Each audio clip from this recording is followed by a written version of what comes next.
Will you make videos about freelancing করে প্রতি মাসে 50 লাখ টাকা ইনকাম করুন? আমলাতান্ত্রিক জটিলতা যে আমাদের বাংলাদেশে আছে ওইটা ছিল এটা খুব ভয়াবহ বাংলাদেশে। ভয়াবহ, মানে কত মানুষের লাইফ শেষ করে দিছে। আউট অফ মার্কেট প্লেসে প্রায় $17,000 উপরে আর্নিং। মাত্র 6 মাসে 7 লাখ টাকা ইনকাম। বাংলাদেশে ইনকাম করা আরো সহজ। ভাই গালি খেয়েছিলেন? হ্যাঁ, বলে ওয়েলকাম টু দ্য পডকাস্ট। তো পরে সাজিদ ভাই আমাকে বলো, ভাই দেখেন আপনি যে গেস্টকে নিয়ে আসছেন ওই অডিয়েন্সের তার অডিয়েন্স আসছে আপনার পডকাস্ট দেখতে, টপ 1%-এর পডকাস্টটা আসে নাই, বা প্রলয় হাসানের পডকাস্ট আসে নাই, আসছে নাফিস সেলিম বা খালিদ ফারহানের অডিয়েন্স। উনি ওনার ঝুলি থেকে একটুখানি খুলছিল, মনে করেন 0.001%। আমরা মন্ত্রমুগ্ধের মতো তার কথা শুনছি যে একটা শ্যাম্পুর মিনি প্যাকের শ্যাম্পু কীভাবে ওনারা লঞ্চ করলো, ওটা সার্ভের রেজাল্ট কী ছিল, তারপরে ইউনিলিভারের কয়েকটা প্রোডাক্ট লঞ্চিংয়ের রেজাল্ট কী ছিল, ওটার কেস স্টাডি কী ছিল, এগুলো উনি কিছু কিছু বলছে। আমি বললাম ভাই অ্যামেজিং। স্টিল আমার অনেক পরিচিত কলিগস ইন্টার্নস, তাদের যখন আমি বলি যে when you are applying kindly send me your LinkedIn profile, আমি সিভি দেখতে অতটা ইন্টারেস্টেড নাই মুহূর্তে, কারণ সিভিতে কী লেখা, আব্বুর নাম রেহানা বেগম, আব্বুর নাম এটা, তো আমার ওটা দেখে লাভ নেই। আমি লিঙ্কডইন দেখতে চাই যে কোথায় আগে ইন্টার্নশিপ করেছে এটা ওটা, but they don't have LinkedIn profile. So এটা কেন হইলো ভাই? আপনার কাছে কোনো ডেটা পয়েন্ট বা কিছু আছে? দেখো, এক্সপেরিমেন্ট ব্যবসা নিয়ে আমার কোনো আইডিয়া নাই, কোনো আগ্রহ নাই। হোয়ারেস আমার চ্যানেলে 1,75,000 ভিউ পাইছে। ও মাই গড, আমি কল্পনা করতে পারি না Tanmoy, 1,75,000 organic views within 2 months। যেমন বিল গেটস কিছুদিন আগে বলছে যে একটা চাকরি যেটা এখনো আছে 100 বছর পরেও থাকবে, এবং ওরা মেনশন করছে 100 বছর। আচ্ছা, বলে চাহিদা কখনোই কমবে না।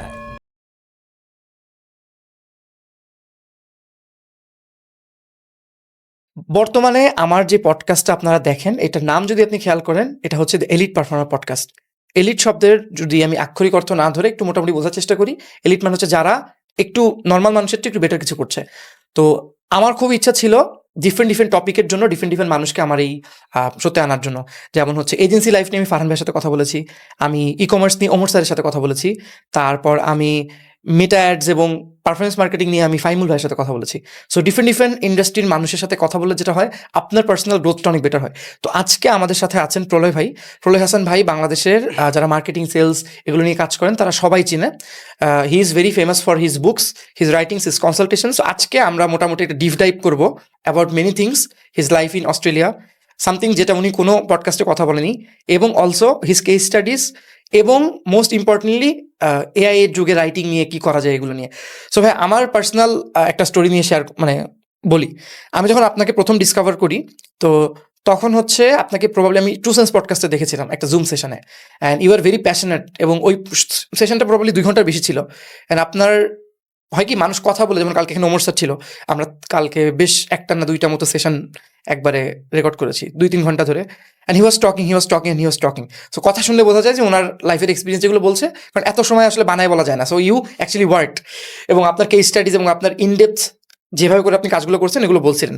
সো আজকে আমরা ওইগুলোর মধ্যে ঢুকবো, এবং আপনার লেখা যখন আমি পড়ি ভার্সেস অন্য কারো লেখা পড়ি বা অন্য অনেকের লেখা পড়ি, তখন 2-3 লাইন পড়ার পরে আমার না খুব ইন্টারেস্টিং টপিক হলো, খুব ভাইরাল টপিক হলো, সামনে আগানোর সময় আমি ওটা কি করি, পুরোটা কপি করি, ChatGPT বলে okay give me the shortest summary of the whole thing, ও আমাকে সামারি দেয়। আপনারটা হলে আমি পড়ি, কিছু কমেন্ট দেখি, ঘাটাঘাটি করি। লেখার ক্ষেত্রে আপনি যেহেতু 3-4টা বই লিখেছেন এবং বেস্ট সেলারও ছিলেন, আপনি অ্যাকচুয়ালি কোন ফ্রেমওয়ার্ক দেখে আপনি লেখেন, যে কারণে এখন মানুষের এই পরিমাণ ডোপামিন অ্যাডিক্টেড মানুষজন, 15 সেকেন্ডের রিলসও মানুষ দেখতে পারে না, আপনার লেখাগুলো এত শেয়ার হয়, এত বেশি মানুষ পড়ছে, এবং আপনি কিভাবে এত কিছুর মাঝখানে সময় বের করতে পারেন এতগুলো লেখার? Thank you so much Tanmoy for having me. আমি তোমার পডকাস্ট প্রায় দেখা হয়, তো আমরা আসলে অনেকদিন ধরে ট্রাই করতেছিলাম, আমাদের স্টুডিও স্কেজুল ম্যাচ করছিল না, but eventually we are here, আলহামদুলিল্লাহ। লম্বা প্রশ্ন করেছ, তো প্রথমত আমি বলবো যে আসলে তোমার প্রশ্নটা সুন্দর। এই প্রশ্নটা আমাকে এর আগে অনেকেই করেছেন, তো আমার অ্যান্সারটা এরকম ছিল যে আমি আসলে আমার লেখাটা খুব প্যাশন থেকে লিখি, এবং আমি লিখি নিজের জন্য। আচ্ছা, তো আরেকটা ব্যাপার হচ্ছে যে আমি যখন লিখি তখন আমার মানে ইনক্রেডিবল লেভেলের একটা মেন্টাল কানেকশন থাকে আমার রাইট আপসের সাথে, মানে each of the words I write, প্রতিটার সাথে আমার মেন্টাল কানেকশন থাকে। সো আমি জানি না যে এটা অনেকটা ফিলোসফিক্যাল হয়ে গেল কিনা, বা অনেকে ভাবতেছে যে আমি পাড়ায় বলতেছি, ব্যাপারটা এরকম কিছু না। আমার কাছে মনে হয় লেখার ব্যাপারটা গড গিফটেড। এটা সবচেয়ে বড় প্রমাণ হচ্ছে মানুষের হাতে লেখার ক্ষমতা থাকলে মানুষ কখনো রাইটার্স ব্লকে ভুগতো না। এক্স্যাক্টলি। তো আমি প্রায় রাইটার্স ব্লকে ভুগি। তো দেখা যায় যে আমার রাইটার্স ব্লক থাকে, আমি খাতা কলম নিয়ে বসে আছি কিন্তু মাথার মধ্যে লেখা আছে, এমন না যে আমি লেখা কি লিখবো মানে জানি না তা না, আমি সুন্দর করে গোছানো আছে জিনিসটা, আমি লিখবো, কলম নিয়ে বসে আছি, শুরু করব কিভাবে মানে আগাচ্ছে না জিনিসটা। তার মানে এটা একটা ক্লিয়ার সাইন যেটা আমার কন্ট্রোলে নাই, someone else is controlling, right? So এটা পুরোটা একটা গড গিফটেড ব্যাপার।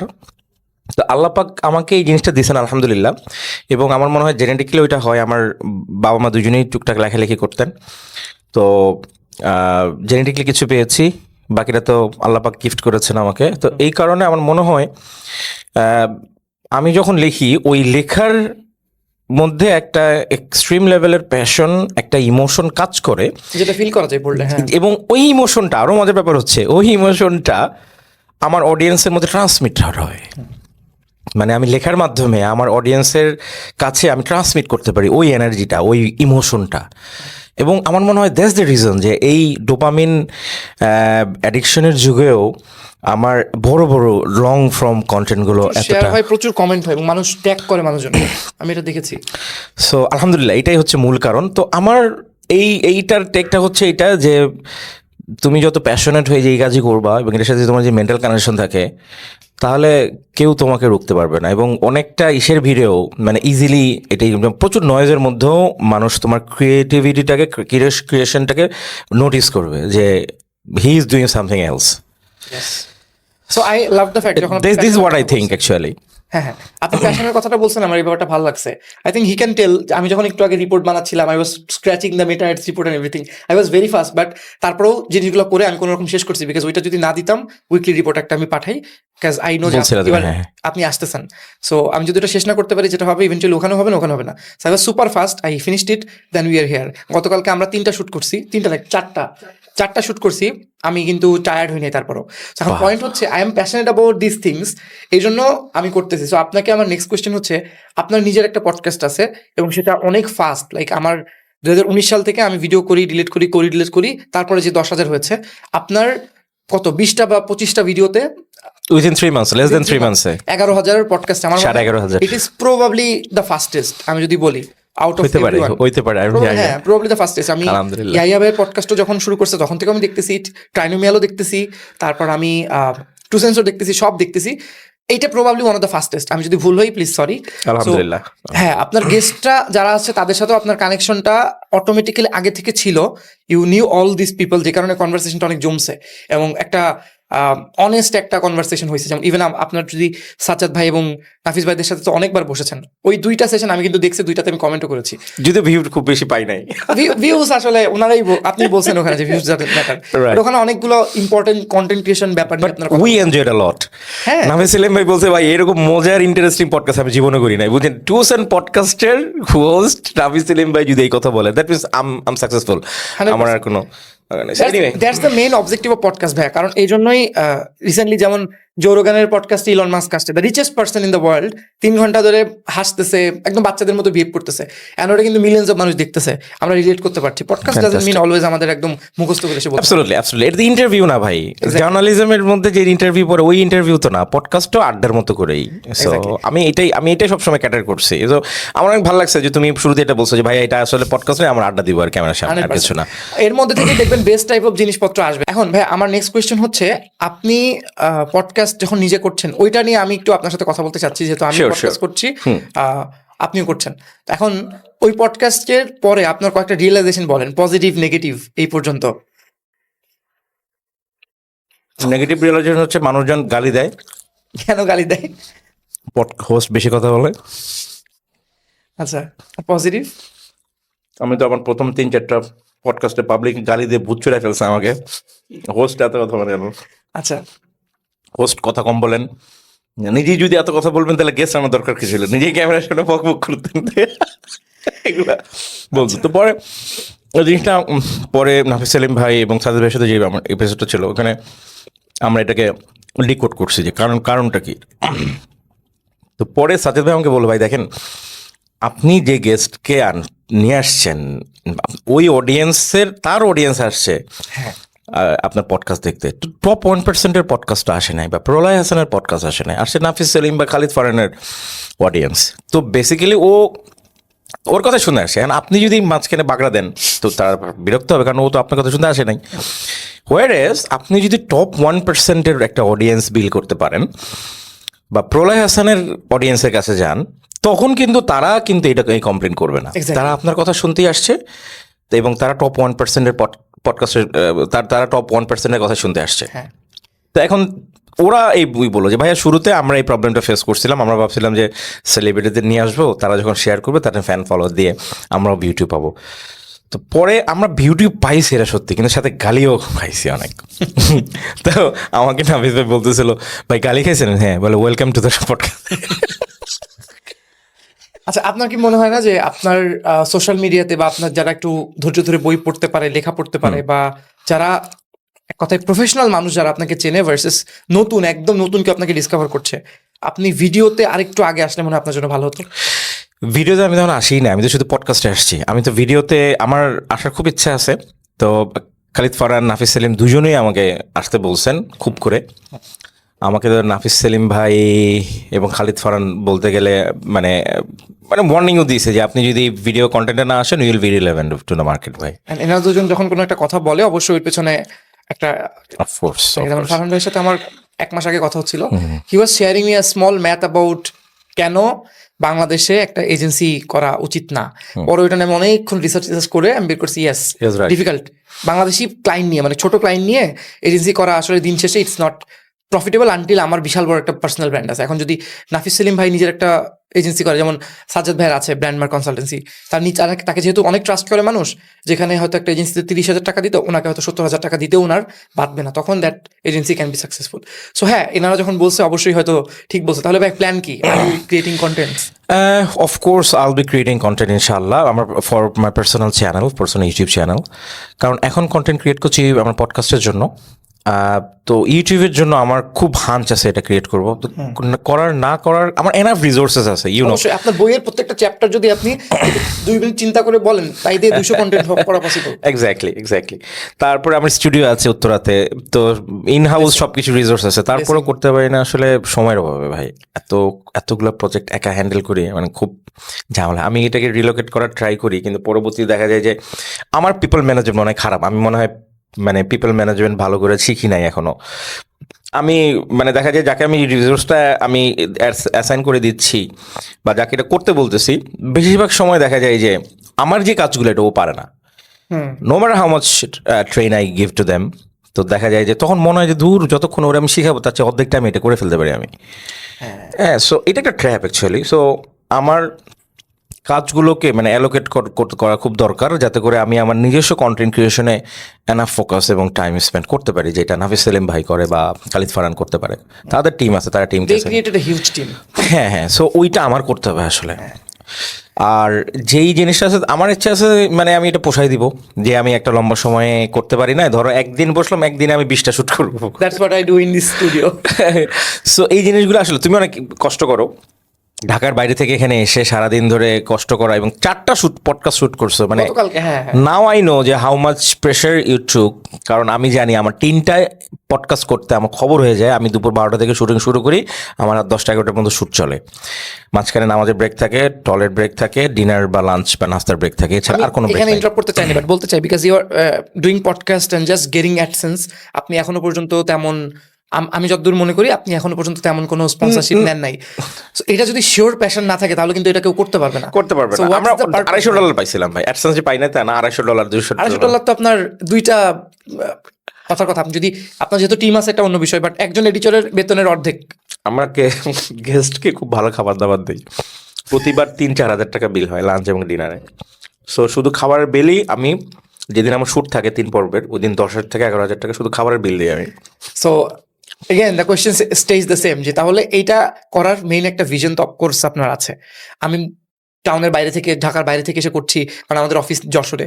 আমারও তো একটা ভিশন আছে। So I just want to know যে তাও যারা করে, নাফিস সেলিম ভাইরাও কিন্তু জুমে অনেকগুলো রেকর্ড করছে, পরবর্তীতে ওনারা হয়তো স্পন্সরশিপে বা ইনভেস্ট করে দেন দে মুভ টু হচ্ছে ফিজিক্যাল প্রফেশনাল সেটআপ। হ্যাঁ, সো একজন যখন পডকাস্ট করে তার মেইন উদ্দেশ্য কি থাকে, বা আপনার উদ্দেশ্যটা কি? আমার উদ্দেশ্য কিছু না হইলে আমার উদ্দেশ্য হচ্ছে পর্দার পিছনের মানুষগুলোকে সামনে নিয়ে আসা, আচ্ছা আচ্ছা।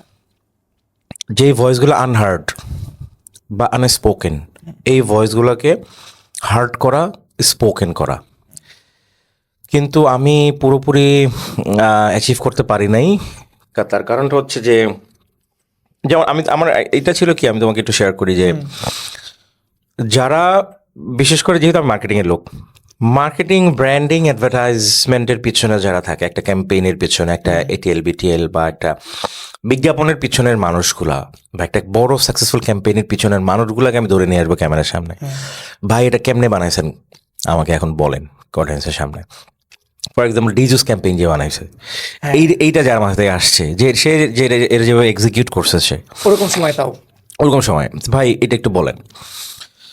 তো কর্পোরেটে কিছু কিছু মার্কেটিংয়ের ট্রিমেন্ডাস গল্প আছে যেগুলো আমি শুনে খুব বিস্মিত হয়েছি।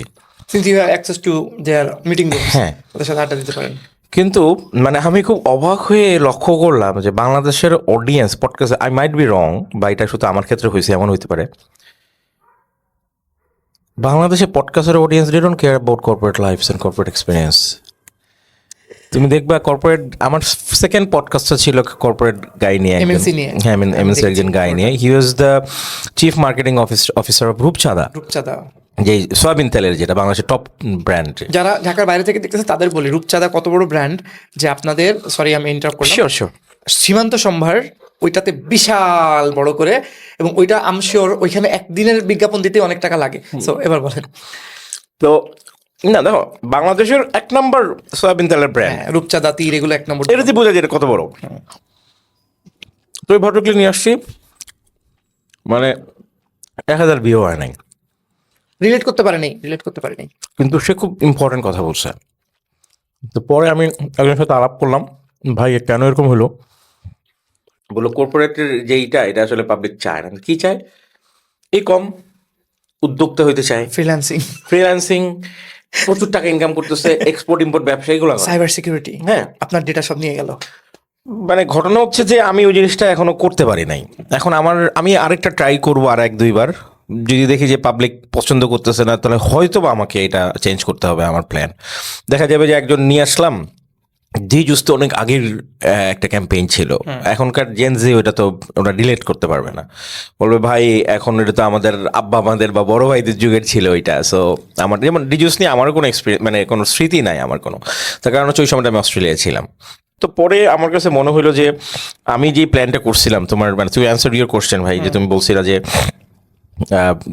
মানে প্ল্যানিংটা কি ছিল পডকাস্টের। সো আমার মূল উদ্দেশ্য ছিল এই পিছনের মানুষগুলোকে সামনে নিয়ে আসা, যে মানুষগুলো এইগুলোর মানে, যেমন আমার আফতাব খুরশিদ ভাই নামে একজন ভদ্রলোক আছে, বাংলাদেশে 20-21 বছর ধরে উনি মার্কেট রিসার্চ করে এখন কানাডা আছে।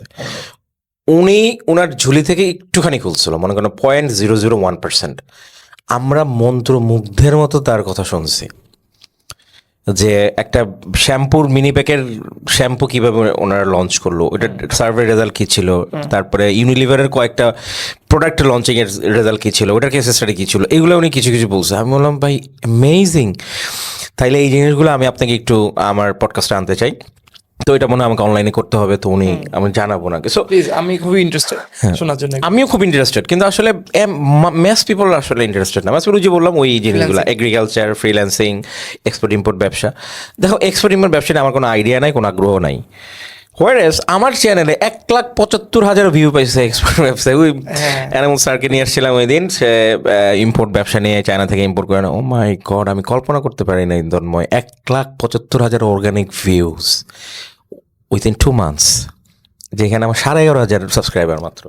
এবং তাকে ওই লেভেলের মানুষ কিন্তু চেনে না। হি ইজ গ্রেট, বাট হ্যাঁ, পপুলারিটি নেই খালিদ ফারহানের মতো বা ধরেন নাফিস সেলিমের মতো। তো হি স্পিক্স ভেরি ওয়েল, কিন্তু সমস্যা হচ্ছে যে মানে আমার কাছে মানে একটা সারপ্রাইজিং ব্যাপার এবং শকিং, যে আমি যেইটা টপিক নিয়ে আনতে চাইছিলাম এই টপিকে পাবলিকের আগ্রহ নাই, যেই টপিকে আমার আগ্রহ নাই বা আমার কোনোই নাই, এক্সপিরিয়েন্স নাই, ওই টপিকে পাবলিক আগ্রহ পাচ্ছে। সেটা আমার জন্য এম্বারেসিং আসলে। খুব দারুণ একটা জিনিস বলছেন এখানে। আমি রিসেন্টলি একটা ডকুমেন্টারি টাইপের দেখছিলাম, এক্স্যাক্টলি মনে নেই, বাট ওখানে একটা কথা ছিল স্টিভ জবসের, যে আমরা যেটা করব অডিয়েন্সকে আসলে এটা চাই, audience doesn't, audience is stupid, whatever you will give them we have to মানে give them better things.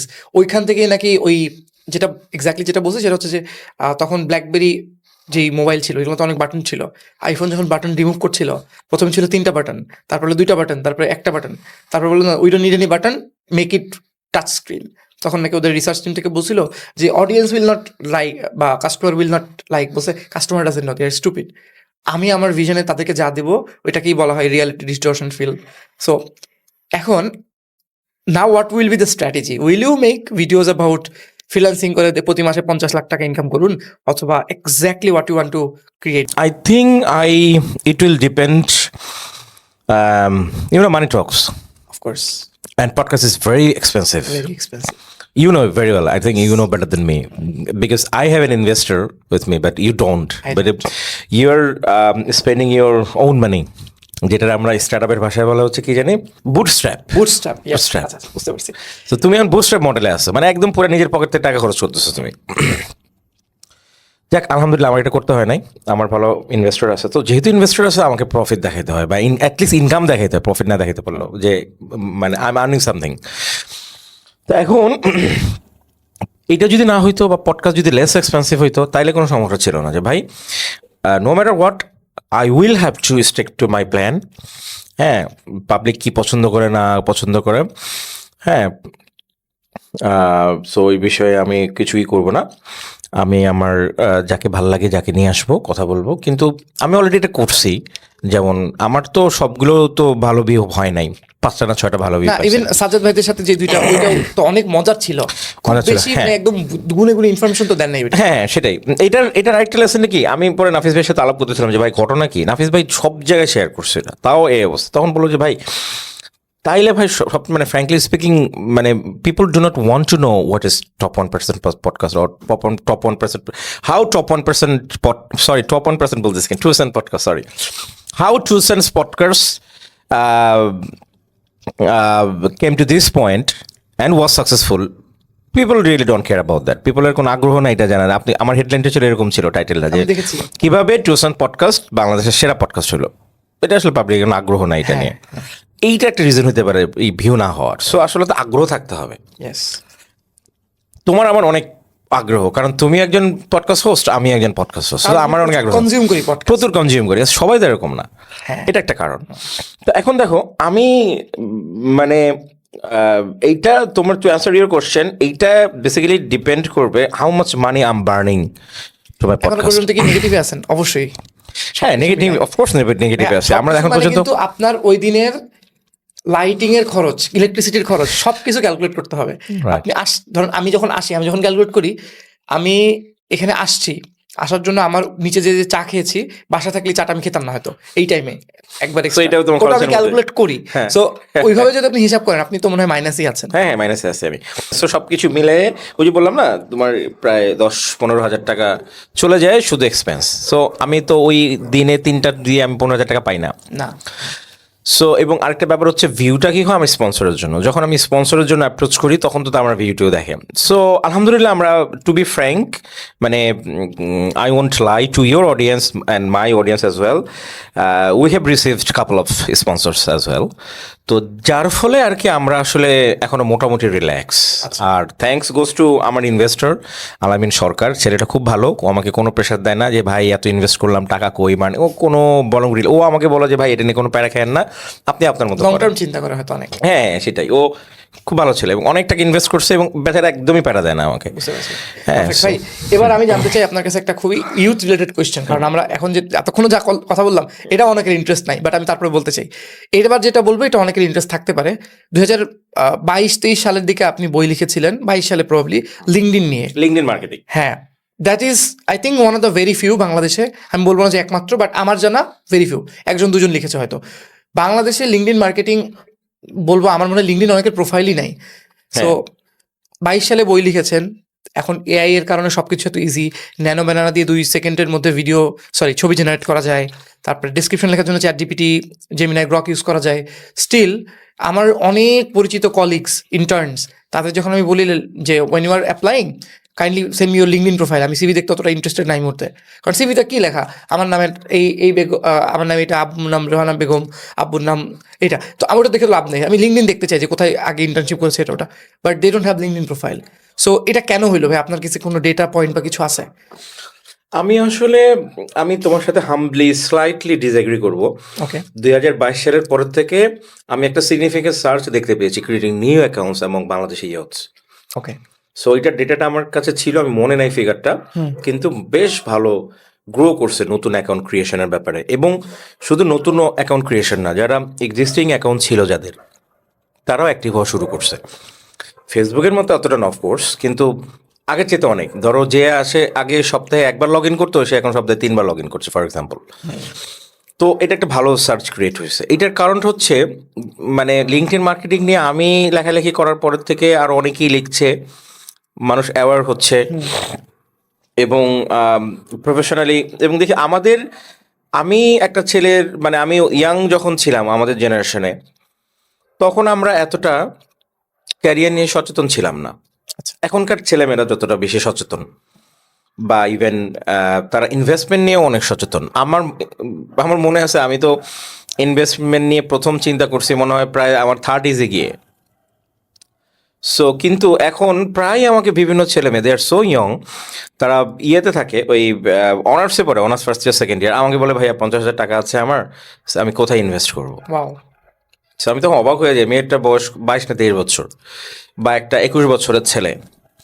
So কিছুদিন আগে একটা ছেলে আসছে আমার অফিসে, ও খুবই ফ্যান, ছেলেটা আমার বগুড়া থাকে, ও নিজের বাবার জমিতে সে কৃষিকাজ করে। ওয়াও সে ইন্টার ফার্স্ট ইয়ারে পড়ে ছেলেটা, সে বাবার জমিতে কৃষি কাজ টাজ করে সে আমার কুরিয়ার, সুন্দরবন কুরিয়ার করে আমার বাসায় তার নিজের হাতে ফলানো টমেটো, তারপরে সিম, এগুলো পাঠাইছে।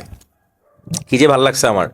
সো যেখানে মানুষজন আসলে নিজেকে কৃষক হিসেবে পরিচয় দিতে চায় না, এই জেনারেশন ভাবে যে আমি গিয়ে একটু ভালো চাকরি করবো, সেখানেও নিজে করতেছে। সো আই রিয়েলি অ্যাপ্রিশিয়েটেড হিম। এটা একটা শিফট আসবে ভাই। আমি একটু মাঝখানে ইন্টারাপ্ট করি। আমার সাথে রিসেন্টলি একজনের কথা হচ্ছিল, সে হচ্ছে তার আব্বুর কাছ থেকে 85,000 টাকা ধার নিয়ে সে অনলাইনে শুটকি বিক্রি করবে, এবং সে নিজের টাকা খরচ করে বিভিন্ন ট্রেনারের কাছ থেকে ডিজিটাল মার্কেটিং শিখেছে। আমার সাথে তার কথা হচ্ছিল মেন্টরশিপ নিয়ে, যে আমি ওকে সপ্তাহে একটা করে মিটিং করব, এবং ও ঠিকমতো করতেছে কিনা। So আমার শুনে এত ভালো লাগছে। সো ইনিশিয়ালি আমি হয়তো কয়েকটা সেশন ওকে আমি চাচ্ছিলাম পেইড করতে, to understand if is serious. পরবর্তীতে we really wanted to help him. So আপনি যেটা বলতেছেন, দিস ইজ ট্রু। একটা কৃষির দিকে মনে হয় একটা শিফট আসবে ফিউচারে। হ্যাঁ, এটা আসলে খুব জরুরি। তার কারণ হচ্ছে দেখো, বাংলাদেশের মানুষজন কৃষির যে কি অবস্থাটা, এটা যে যদি এই ধরনের ইয়াং জেনারেশন যদি না আসে, একসময় ভাই আমরা না খেয়ে মরবো, কারণ কৃষিতে কেউ আসবে না। এখন দেখো কৃষকের কি হয়, কৃষকের তারা খাবারের মানে তাদের শস্যের ন্যায্য মূল্য পায় না। এক বছর আলু একদম সস্তা থাকে, পরের বছর আলু হয়ে যায় আকাশচুম্বী দাম। এই যে একটা মিসম্যানেজ, ইমব্যালেন্স, এটার ফলে পাবলিক ডিসকারেজ হয় তাদের এই প্রফেশনে থাকতে। আমি নিজে অনেক কৃষকের সাথে কথা বলছি, তারা বলছে যে এই প্রফেশনে তারা আর ইয়েকে ওই তার নেক্সট জেনারেশন আনবে না। সো নেক্সট জেনারেশন যদি না আনে, তাহলে ওই চিন্তা করো কী অবস্থা হবে। জাপানে এরকম হয়, আমি শুনছি যে মানে মানে কৃষকদের হাইলি ইনসেন্টিভ দেওয়া হয় গভর্নমেন্ট কাছ থেকে, কারণ গভর্নমেন্ট জানে যে তারা যদি শাকসবজি না ফলায় তাহলে না খায় মরতে হবে আমাদের। তো এই জিনিসটা তো আমাদের নাই, আমরা তো ফ্রিতে লাখ লাখ কৃষক পেয়ে গেছি 64 জেলায়, তো এরকম কষ্ট করে পাই না। মানুষ মনে করে যে কিছু পারে না, অশিক্ষিত, এর মানে সে মাঠে কাজ করে। হ্যাঁ, রাইট, এক্স্যাক্টলি। সো শিক্ষিত জনগণ, ইয়াং জনগণের খুব বেশি করে আসা দরকার।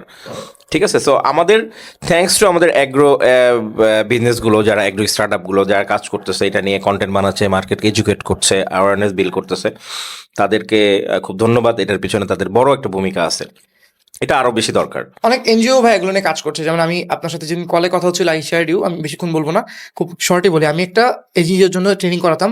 ওখানে হচ্ছে যারা this NGO is incentifying this people, যারা ড্রাগন ফ্রুট, তারপর আপনার হাইব্রিড বিভিন্ন ধরনের ফ্রুটস যেগুলো বাংলাদেশে কম, ওগুলো নিয়ে ওরা এক্সপেরিমেন্ট করে করে দেয়ার মিলিয়ন লাক্স যশোরের চৌগাছা এলাকার দিকে পটল তারা অনেক ফলায়। সো আমার তখন খুবই মজা লাগছে। এবং এদেরকে যখন আমি পপি আপুর চ্যানেল বা there are people যাদের চ্যানেলগুলো দেখালাম, এন্ড ওরা হচ্ছে দে আর ভেরি রিচ, তাদের টাকা পয়সা আছে, বাট তারা কিন্তু ইউটিউবে যে এরকম মানুষ ভিডিও করছে ওটা দেখে তারা অবাক। আরে এইগুলো নিয়েও ভিডিও করে অনেকে। ওদের মধ্যে এজ ছিল এরকম যে 16 বছরের কেউ ছিল, আবার 45 বছরও ছিল। এবং সবচেয়ে মজা লাগছে, চৌগাছার একটা স্কুলের হেড টিচার, উনি আসার পরে ওনার থেকে সবাই মাথা নিচু করে দূরে আসে। আমি বলতেছি যে কাহিনী, পরে বললো যে উনি হচ্ছেন এখানকার স্কুলের হেডমাস্টার, উনিও এই সেশনে আসছে to understand digital marketing, how humble he is. So ওনাকে যখন আমারও লজ্জা লাগতেছে যখন আমি বোঝাচ্ছি জিপি কেন এত বড় দেয়, উনি হাসতেছে, এরকম করতেছে।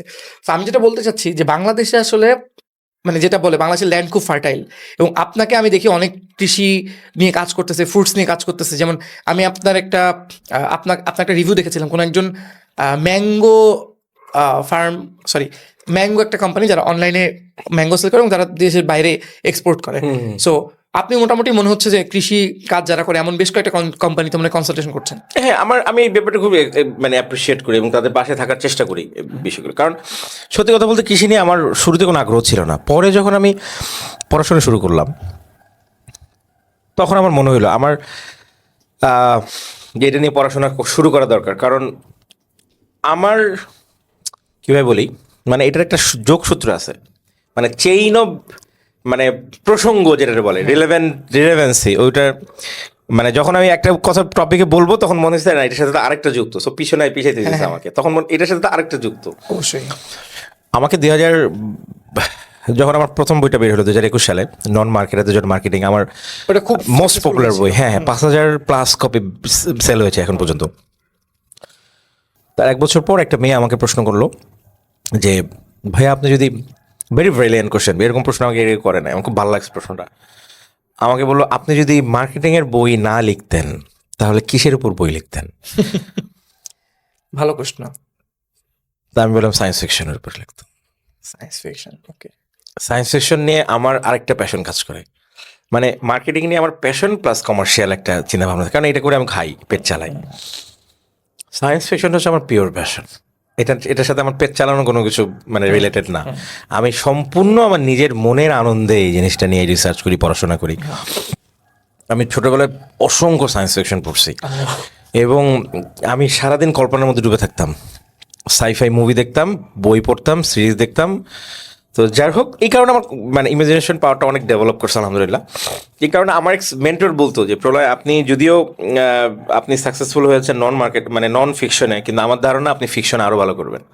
বই লিখছেন কোনো কিছু? আমি না, আমার ফিকশন নিয়ে কোনো প্ল্যান নাই বই লেখার। তো আমার কিছু প্ল্যান আছে নন ফিকশন নিয়ে, ওগুলো শেষ হলে হয়তো বা ট্রাই করতে পারি, কিন্তু আমার ধারণা মানে পাবলিক আমার ফিকশন বই খাবে না। বুঝতে পারছি। কারণ আমার একটা অডিয়েন্স বিল্ড হয়ে গেছে নন ফিকশনে, তো হঠাৎ করে ফিকশন দিলে ওরা নিতে পারবে না এটা। এনিওয়ে, আমার ধারণা এখন দেখা যাক। তো যখন আমার মনে হলো যে নন ফিকশন নিয়ে কাজ করি, যখন সায়েন্স ফিকশন নিয়ে কাজ মানে পড়াশোনা করলাম, তখন একটা দেখলাম যে একটা অনেকগুলো গল্পে, অনেকগুলো প্লটে তোমার কৃষির ব্যাপারটা চলে আসে।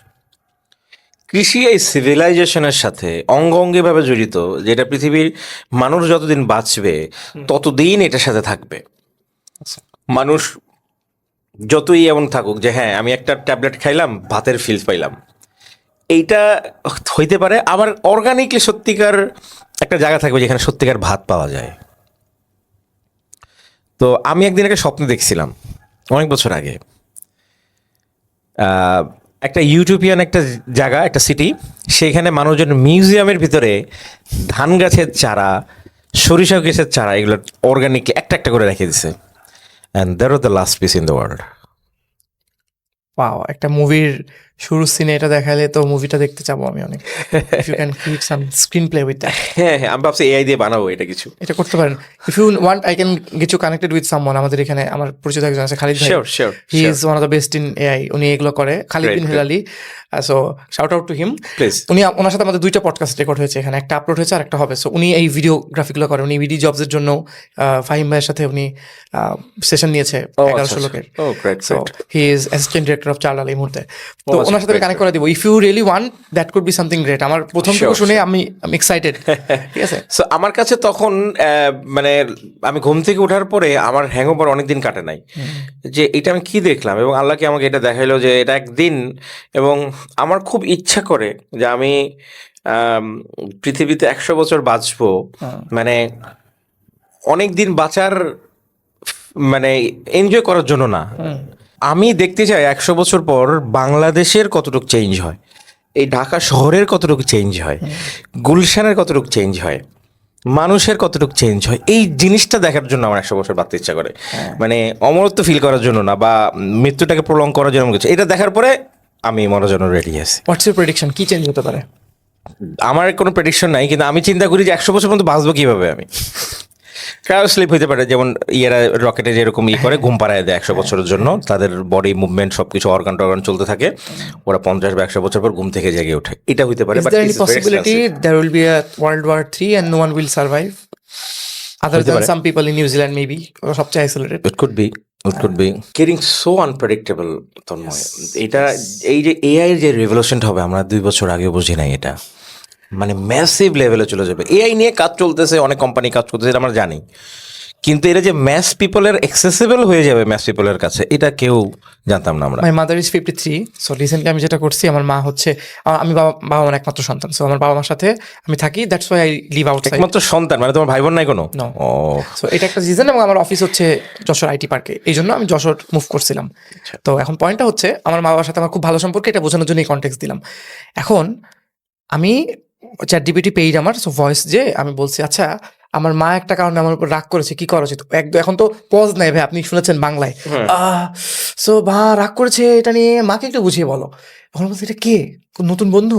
আমি অনেকক্ষণ পর্যন্ত আমার মা কল্পনাই করতে পারছে না, ইটস আ মেশিন। মানে সে আমার মা কিন্তু মোটামুটি শি ইজ গ্র্যাজুয়েট, সে কিন্তু বুঝে, সে আমাকে পড়াইছে এইচএসসি পর্যন্ত, বাট উনি নিজে পর্যন্ত কল্পনা করতে পারছেন এই জিনিস। আমি 2022 সালে যখন চাল ডালে কাজ করতাম বনানীতে, তখন আমি there is a tool call কুইলবোট। কুইলবোটে কি হতো, আমাদের অনেক ভেন্ডর ম্যানেজমেন্ট করতাম, ইউনিলিভারে কেউ পাঠানো লাগতো। সো কুইলবোটে 3টা না 4টা আপনি ফ্রি করতে পারবেন, যদি এক পাশে লিখবেন, আপনি বলবেন যে hi so the GBP this should be done blah blah blah লিখে, আমি যখন ওখানে দিয়ে বলতাম ফর্মাল দিলে, ওইটাকেও ফর্মালাইজ করে দিত। So the blessing upon you should be there, we are expecting, এরকম দিতাম। ওইটা দিয়ে আমি যখন আমার কোনো একজন কলিগকে দিতাম, বলছে তন্ময় ভাই এটা কেমনে হইলো, ওরা অবাক হয়ে যেত। বাট এখন দেখেন যে মানুষ কত কিছু করতেছে। আমি এখন আপনার ক্যারেক্টারাইজেশন করে ওইটাকে দিয়ে আমি সোরা পেইড যেটা, ওইটাতে দিলে ইট ক্যান বি পসিবল যে আপনি এখন দাঁড়ায় এখানে হয়তো কথার কথা ডান্স করছেন, বা মেবি ডান্স করা is not a good thing, কি বলবো, আপনি ক্রিকেট খেলছেন, এবং রিয়েলিস্টিক লাগবে। একজন 60 বছরের একজন মানুষকে যদি আপনি দেখান ওটা, সে বুঝবেই না হোয়াটস রিয়েল হোয়াটস নট। সো আপনি যেটা বললেন, ইটস গেটিং আনপ্রেডিক্টেবল, এটা অনেক সত্যি। চায়নাতে যেমন বিভিন্ন সিটিতে যখন দেখায় যে দেয়ার আর রোবটস যারা মানুষকে ভলিবল খেলে হারাই দিচ্ছে। সো কি মনে হয় ভাই, একজন রাইটার হিসেবে, ক্রিয়েটিভ মানুষ হিসেবে? আমার মনে হয় যে ক্রিয়েটিভিটির, যদি তোমার প্রশ্ন এরকম হয়ে থাকে যে ভাই তাহলে মানুষের হিউম্যান ইনপুট বা ক্রিয়েটিভিটি ইনপুটটা কতটুকু তাৎপর্যপূর্ণ থাকবে, এই আশা করছি আপনি সায়েন্স ফিকশন নিয়ে কোনো জায়গায় কথা বলেন না, এসকেটটা খুব ইউনিক হবে। হ্যাঁ, এত ডিটেলস বলি নাই আমি অবশ্য, তবে আমি এটা বলছি যে হ্যাঁ, আমি মার্কেটিং এর বই না লিখলে সায়েন্স ফিকশন লিখতাম হয়তো। তো এইটা সায়েন্স ফিকশন নিয়ে আমার ওসিডি ছিল, আমার মানে ভয়াবহ রকমের আমি ডিলিউশনে থাকতাম, ভয়াবহ লেভেলের। সো এটা অনেকটা কেটে গেছে। আমি এই ডিলিউশনটা ছিল আমার কলেজ লাইফ পর্যন্ত। তো আমি এই ডিলিউশনে থাকতাম, আমার মনে হইতো যে আমার সাথে একটা অদৃশ্য একটা শক্তি আছে যার সাথে আমি কথা বলতে পারি। হ্যাঁ, একটা চিপের মতো, আমি একটা জার্ভিসের মতো কিছু একটা। সো আমি একটা আমেরিকান সিরিজ দেখছিলাম, তো ওর সাথে একটা মেয়ে থাকে, মেয়েটার নাম হচ্ছে সালমা। আচ্ছা, তো ওই ছোট্ট একটা কার্ডের মতো, তো ওইটার ভিতর থাকে, এবং ও হচ্ছে ওর পার্সোনাল অ্যাসিস্ট্যান্ট। ওকে হলোগ্রাফিক স্ক্রিনের মতো দেখা যায়, এবং ও হচ্ছে ওর এখন গুগল বা এআই যা করে এক্স্যাক্টলি ও তখন এটা করতো। এটা আমি বলতেছি ব্যাক ইন 93 ঘটনা। আমি তখন ক্লাস 1 কিছুতে পড়ি। তখন আপনার মাথায় এটা আসতো? হ্যাঁ, লিখেছিলেন? হ্যাঁ, আমি প্রথম সায়েন্স ফিকশন উপন্যাস লিখি when I was in 5 class 5-এ যখন ছিলাম। আচ্ছা, তখন আমি আমার উপন্যাস লিখি, সায়েন্স ফিকশন উপন্যাস। তো আমি এই লেভেলের মানে ছিলাম, মানে সায়েন্স ফিকশন যার অবসেস ছিলাম।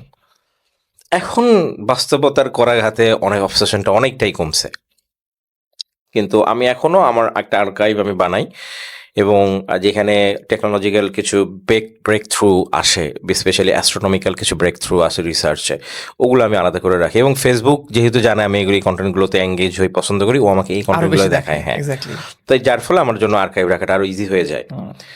যেমন কিছুদিন আগে আমি একটা খবর, না এনিওয়ে এটা অনেক অপ্রাসঙ্গিক হয়ে যাবে, সমস্যা কম, সমস্যা নেই। না, তার চেয়ে বরং আমি প্রসঙ্গ থেকে দূরে সরে যাচ্ছি। তুমি আমাকে বলতেছিলা যে কি জানো? আমি বলছিলাম যে ভাই রাইটিং নিয়ে তো কাজ করছেন, এবং আপনি মার্কেটিং লাইনের লোক, সো এআই বা বর্তমান যে টুলস গুলো, রাইট, হ্যাঁ, আপনার এখন কি মনে হয়, বা ওভারঅল আপনি কিভাবে চিন্তা করতেছেন? আচ্ছা, আমি এখানে কখনোই এটা বিশ্বাস করি না যে মানুষের সত্যিকার হিউম্যান ক্রিয়েটিভিটিকে এআই রিপ্লেস করবে নিয়ার ফিউচারে। এটা হয়তো করবে, but it will take some time, like 30-40 years, like few decades এটা লাগতে পারে। বা আরো বেশিও লাগতে পারে। নাম্বার 1। নাম্বার 2 হচ্ছে আম, আমি বিশ্বাস করি এইটার সবচেয়ে বড় প্রমাণ হচ্ছে, দেখো যখন বাংলাদেশে যখন একটা সময় তো রেডিমেড গার্মেন্টসের দোকান ছিল না বা রেডিমেড ব্র্যান্ডের দোকান ছিল না, এখন যেমন আড়ং, ইয়েলো এই ব্র্যান্ডসের দোকান, মানে রেডিমেড তুমি গিয়ে টাকা দিয়ে কিনে নিয়ে আসতেছো। বাংলাদেশে কিন্তু এগুলো মাত্র 30 বছর আগেও ছিল না বা 40 বছর আগে ছিল না। তখন মানুষজন কি করতো, কাপড় ওই কিনে বানাতে দিত। ইয়েতে গুলিস্তান টুলিস্তানে কিছু পাওয়া যেত, লো কোয়ালিটির কিছু কাপড়, ওগুলো নিত। বেশিরভাগ মানুষই কাপড় বানায়, ইভেন মিডল ক্লাস বা আপার মিডল ক্লাসের লোকজন কাপড় বানাইতো। তো যখন এই চলে আসছে, যখন এই ফ্যাশন ব্র্যান্ডের রেভলিউশন শুরু হয়েছে, তখন অনেকেই ভাবছে যে এখন আর কেউ কাপড় চোপড় কিছু বানাতে পারবে না, মানুষজন এটার অভ্যস্ত হয়ে যাবে, কেউ সত্যি টেইলার্স না, দোকানে এখনো যাবে যখন না। কেউ একটা ভালো স্যুট বানাতে চায়, দে গো অ্যান্ড কাস্টমাইজ করে বানায়, exactly, and they charge extra 10,000 for that. Exactly. আমার নিজের একটা ফ্রেন্ড মধ্যবিত্ত, সে তার বিয়ের জন্য আমাকে দিয়ে, আমি ঢাকা থাকতাম তখন, জব করতাম, আমাকে বলছিল তো কালকে আসতেছিস তুই বাড়িধারার এখানে, যে 34,000 টাকা নিয়েছিল স্যুট। সে কিন্তু মধ্যবিত্ত, he made that suit for See? Himself. Think about যারা আপার মিডল ক্লাস বা যারা এলিট শ্রেণী, ইয়েস, তারা কি পরিমাণ টাকা স্পেন্ড করে এই কাস্টম মেড ড্রেসে। তো এখন যেটা বলতে যাচ্ছিলাম, যতই মেশিন আসুক, যতই রেডিমেড সলিউশন থাকুক, কাস্টম মেড সলিউশন যেখানে হিউম্যান টাচ আছে, ওইটার চাহিদা বা ক্রেভিং কমবে না, বা চাহিদা কিছু কমলেও ওইটার রিটার্নটা মানে ওইটার ভ্যালুটা কমবে না। ফর এক্সাম্পল, এখন হয়তো আগে 100 জনের চাহিদা ছিল, এখন হয়তো 70 জনের চাহিদা, 30 জন চাহিদা কমছে, ঠিক আছে। আগে 100 জন যেই ভ্যালুটা দিত, এখন 70 জন সেই তার চেয়ে বেশি ভ্যালু দেয়। তার কারণটা হচ্ছে এখন ওই ভ্যালুটা বাড়ছে, মানুষজন বুঝতে পারছে যে এইটা এখন রেডিমেড পাওয়ার চাইতে অনেক এক্সক্লুসিভ, এটা আমাকে অনেক টাকা স্পেন্ড করে এটা আমাকে অ্যাচিভ করতে হবে। সো সেম গোজ ফর, আমি বলতে পারি যখন এক্সেল আবিষ্কার হয়েছে বা যখন ক্যালকুলেটর আবিষ্কার হয়েছে, মানুষ ভাবছিল, মানুষজন হ্যাঁ হ্যাঁ এখন তো আর কেউ অঙ্ক কিছু করবে না, সব মেশিনে করে মানুষ অঙ্ক শিখতে পারবে না। আসলে কি এটা হয়েছে? না। এখনো পর্যন্ত যারা ম্যাথস ভালো করে তারাই যে লার্জ ল্যাঙ্গুয়েজ মডেল বানায়। হ্যাঁ, এক্স্যাক্টলি। সো বা স্ট্যাটিস্টিক নিয়ে কাজ করে। সো যারা এই জিনিসগুলো করে তাদেরকে কিন্তু ক্যালকুলেটর বা এক্সেল হেল্প করছে এই কাজগুলো করার জন্য। তো সেম গোজ ফর এআই। তো এআইটা আসছে আমাদেরকে হেল্প করার জন্য। তো চাকরি খাবে তাদের, যাদের আসলে এআই মানে যারা খুব আসলে মিডিওকার কাজ করতো, যারা এক্সপার্ট না বা যারা অ্যাডভান্স লেভেলের কোনো কাজটা শিখে নাই, মিডিওকার কাজ, ক্যারানি লেভেলের কাজ টাজ করতো, তারপর জোড়াতালি মার্কা কাজ করতো, এর থেকে নিয়ে যেগুলো মানে হালকা টাইপের কাজ, এই জিনিসগুলো মানে তাদের চাকরিটা মনে হয় খাবে, আনলেস তারা যদি এটা চেঞ্জ না করে।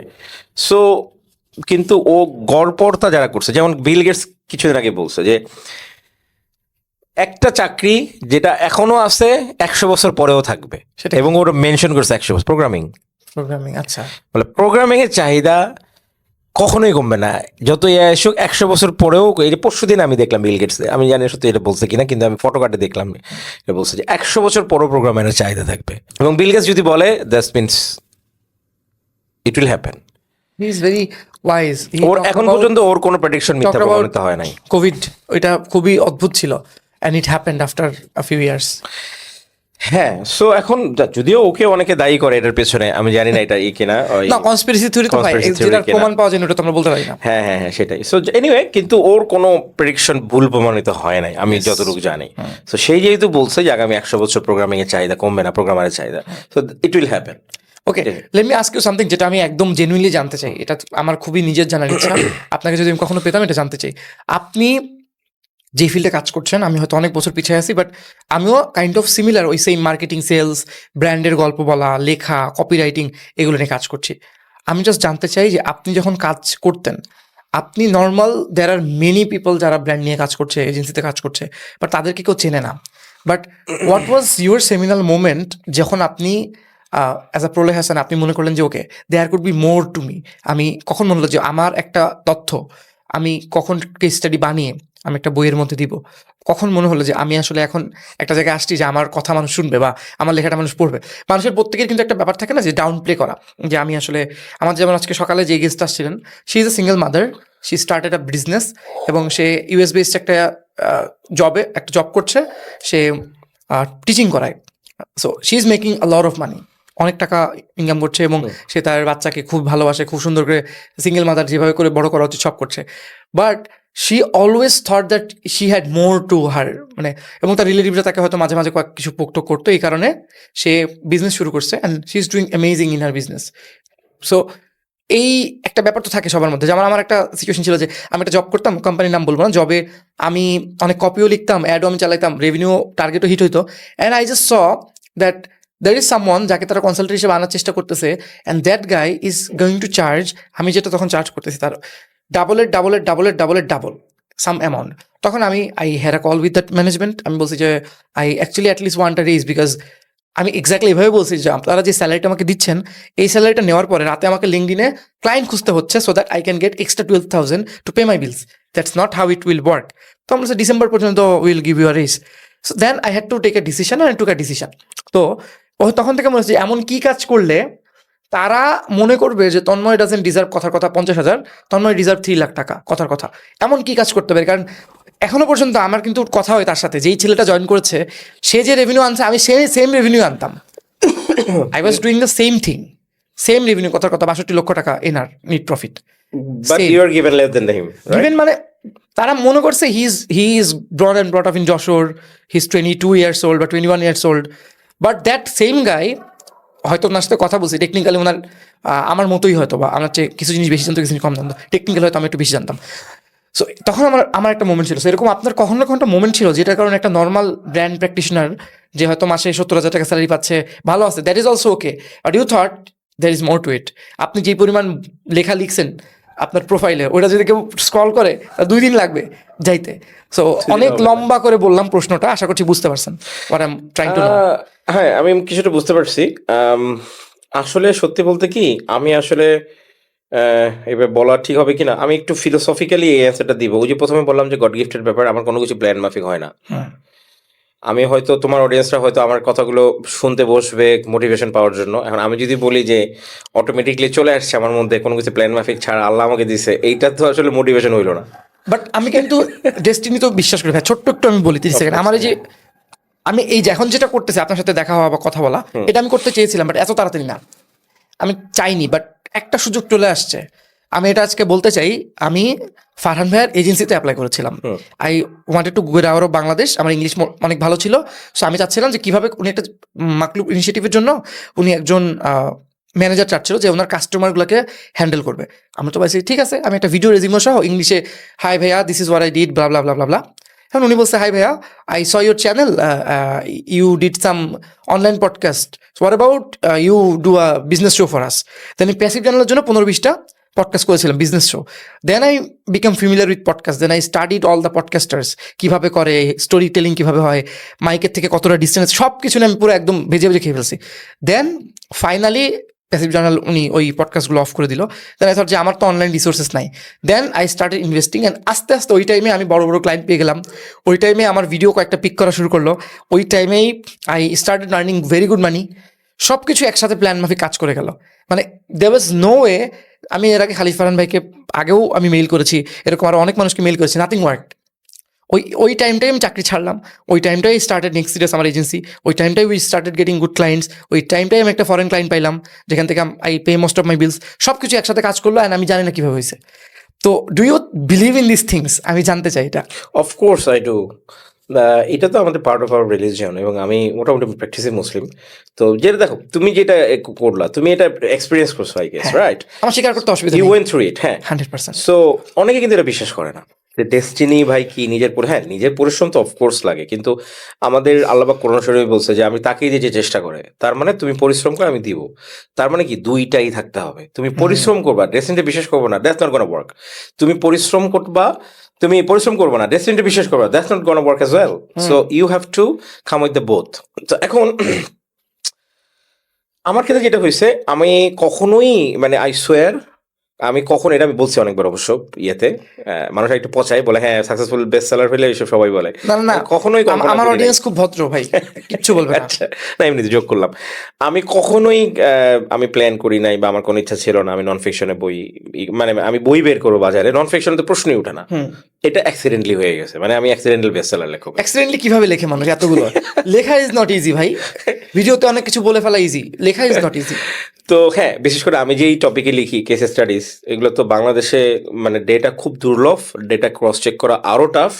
সো এমন একটা জায়গায় আমি হাত দিছি যেটা খুব দুঃসাহসিক কাজ বলা যায়, যেটা হ্যাঁ, বাংলাদেশের অনেক অবশ্যই। বড় বড় কেউ করতে সাহস পায় নাই, আলহামদুলিল্লাহ। তো এই কারণে বললাম যে আমি আসলে ফর দ্য কনটেক্সট আপনি একটু বলেন, আমাদের অডিয়েন্স অনেক হয়তো আপনাকে প্রথমবার ডিসকভার করছে, আচ্ছা থাকতেই পারে কেউ না কেউ।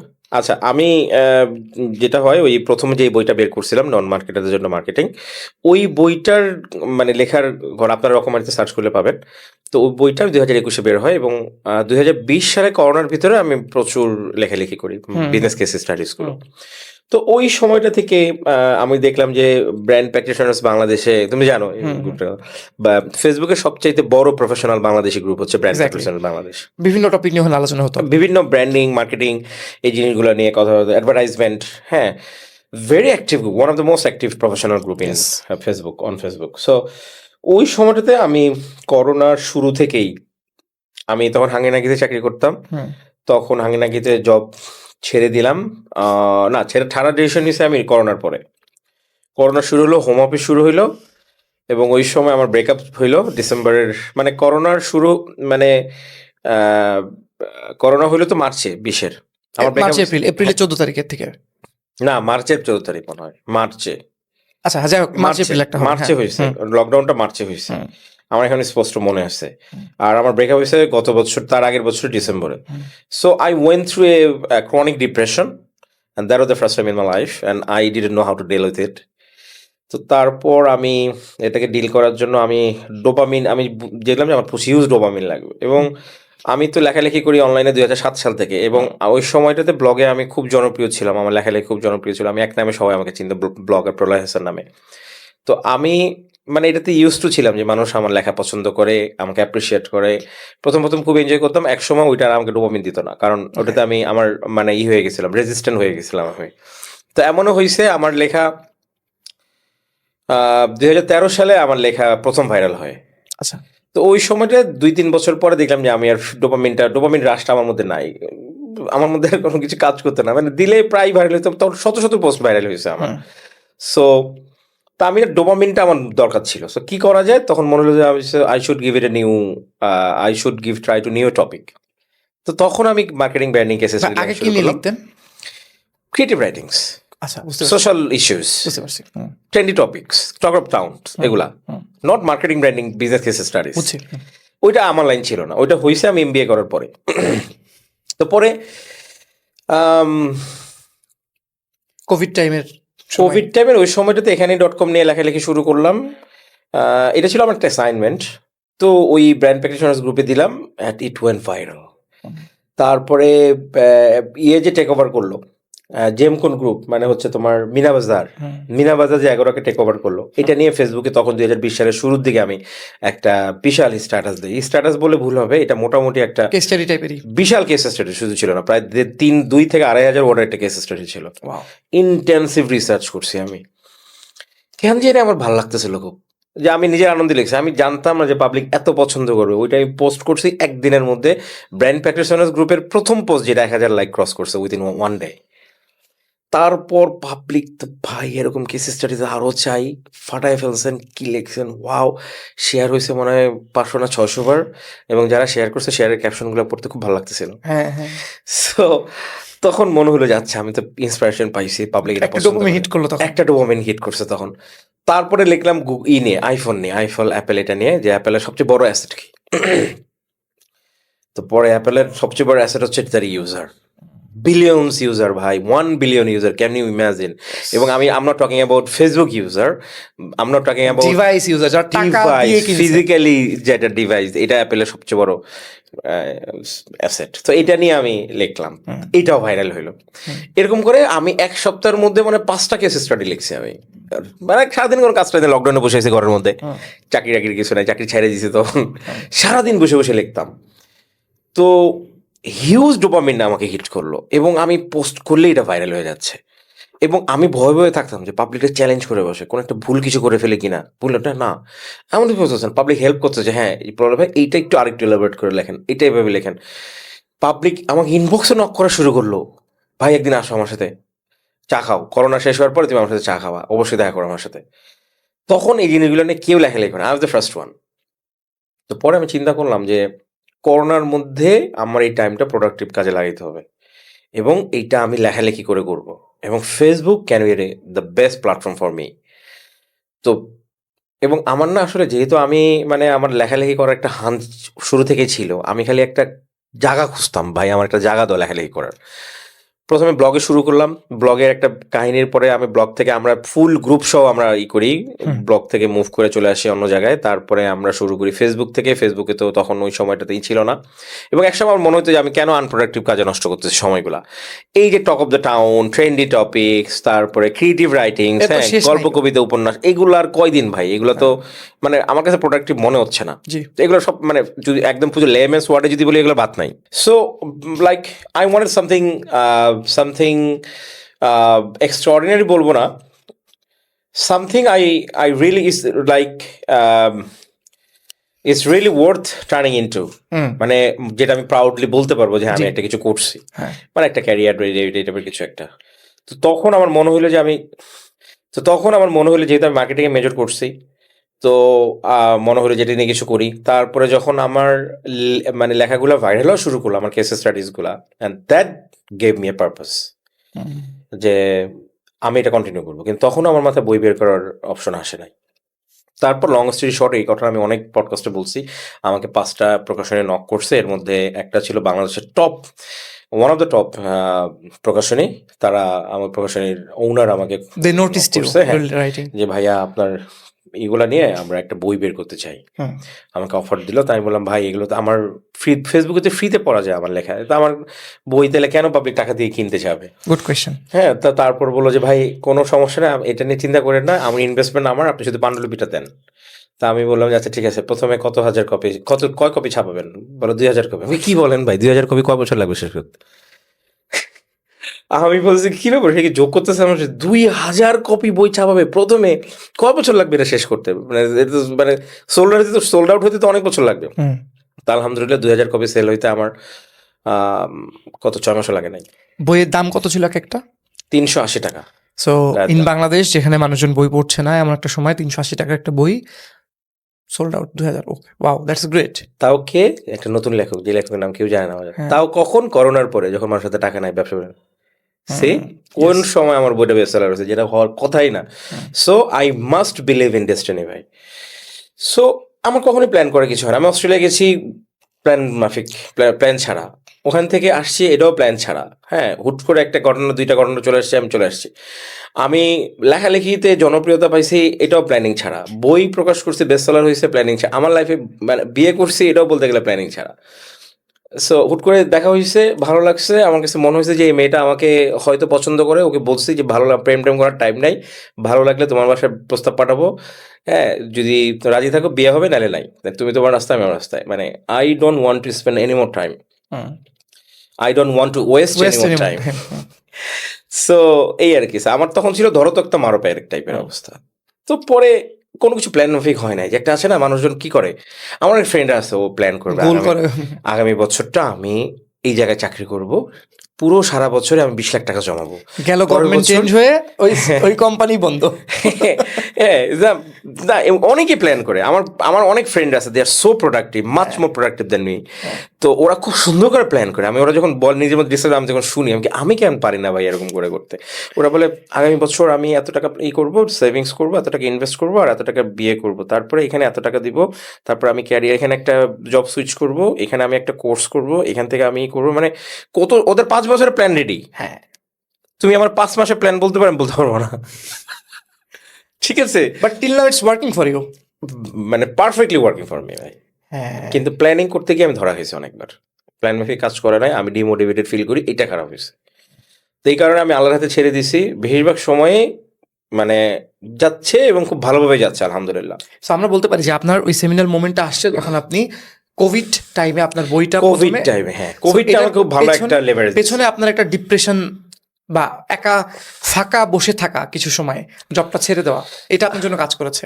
রাইট, ওই সময়টাতে আমি চিন্তা করছি যে কোভিড টাইমটা একটা লং টাইম, মানুষজন জানতো না এই লকডাউন কবে উঠবে। এক্স্যাক্টলি। তো তার মানে আমি একটা লম্বা সময় পাচ্ছি নিজেকে প্রোডাক্টিভ রাখার, এই সময়টা আমাকে ভালো করে ইউটিলাইজ করতে হবে, নাইলে আমার নিজের কাছে আমি নিজে প্রশ্নবিদ্ধ থাকবো যে আমি এত লম্বা সময় কোন কাজটা করে সঙ্গে করছি। ওই সময় মানুষ ফ্যানের ঘুরতো, যে এরকম ফেসবুকে স্ট্র্যাটেজি তো ছেলেমেয়েরা, যে ফেসবুকে মানে ফ্যানের সুইচ অফ করলে 30-40 বার ঘুরে ফ্যানটা থামে, মানে ওই বসে বসে ঘোরা দিন গুনতো, মানে টাইম স্পেন্ড করতে পারতেছে না। ওই আমার সময়- কোভিড টাইমটা এটা বলা উচিত না, বাট আমার একটা স্টোরি আছে, আমি শর্টে বলবো।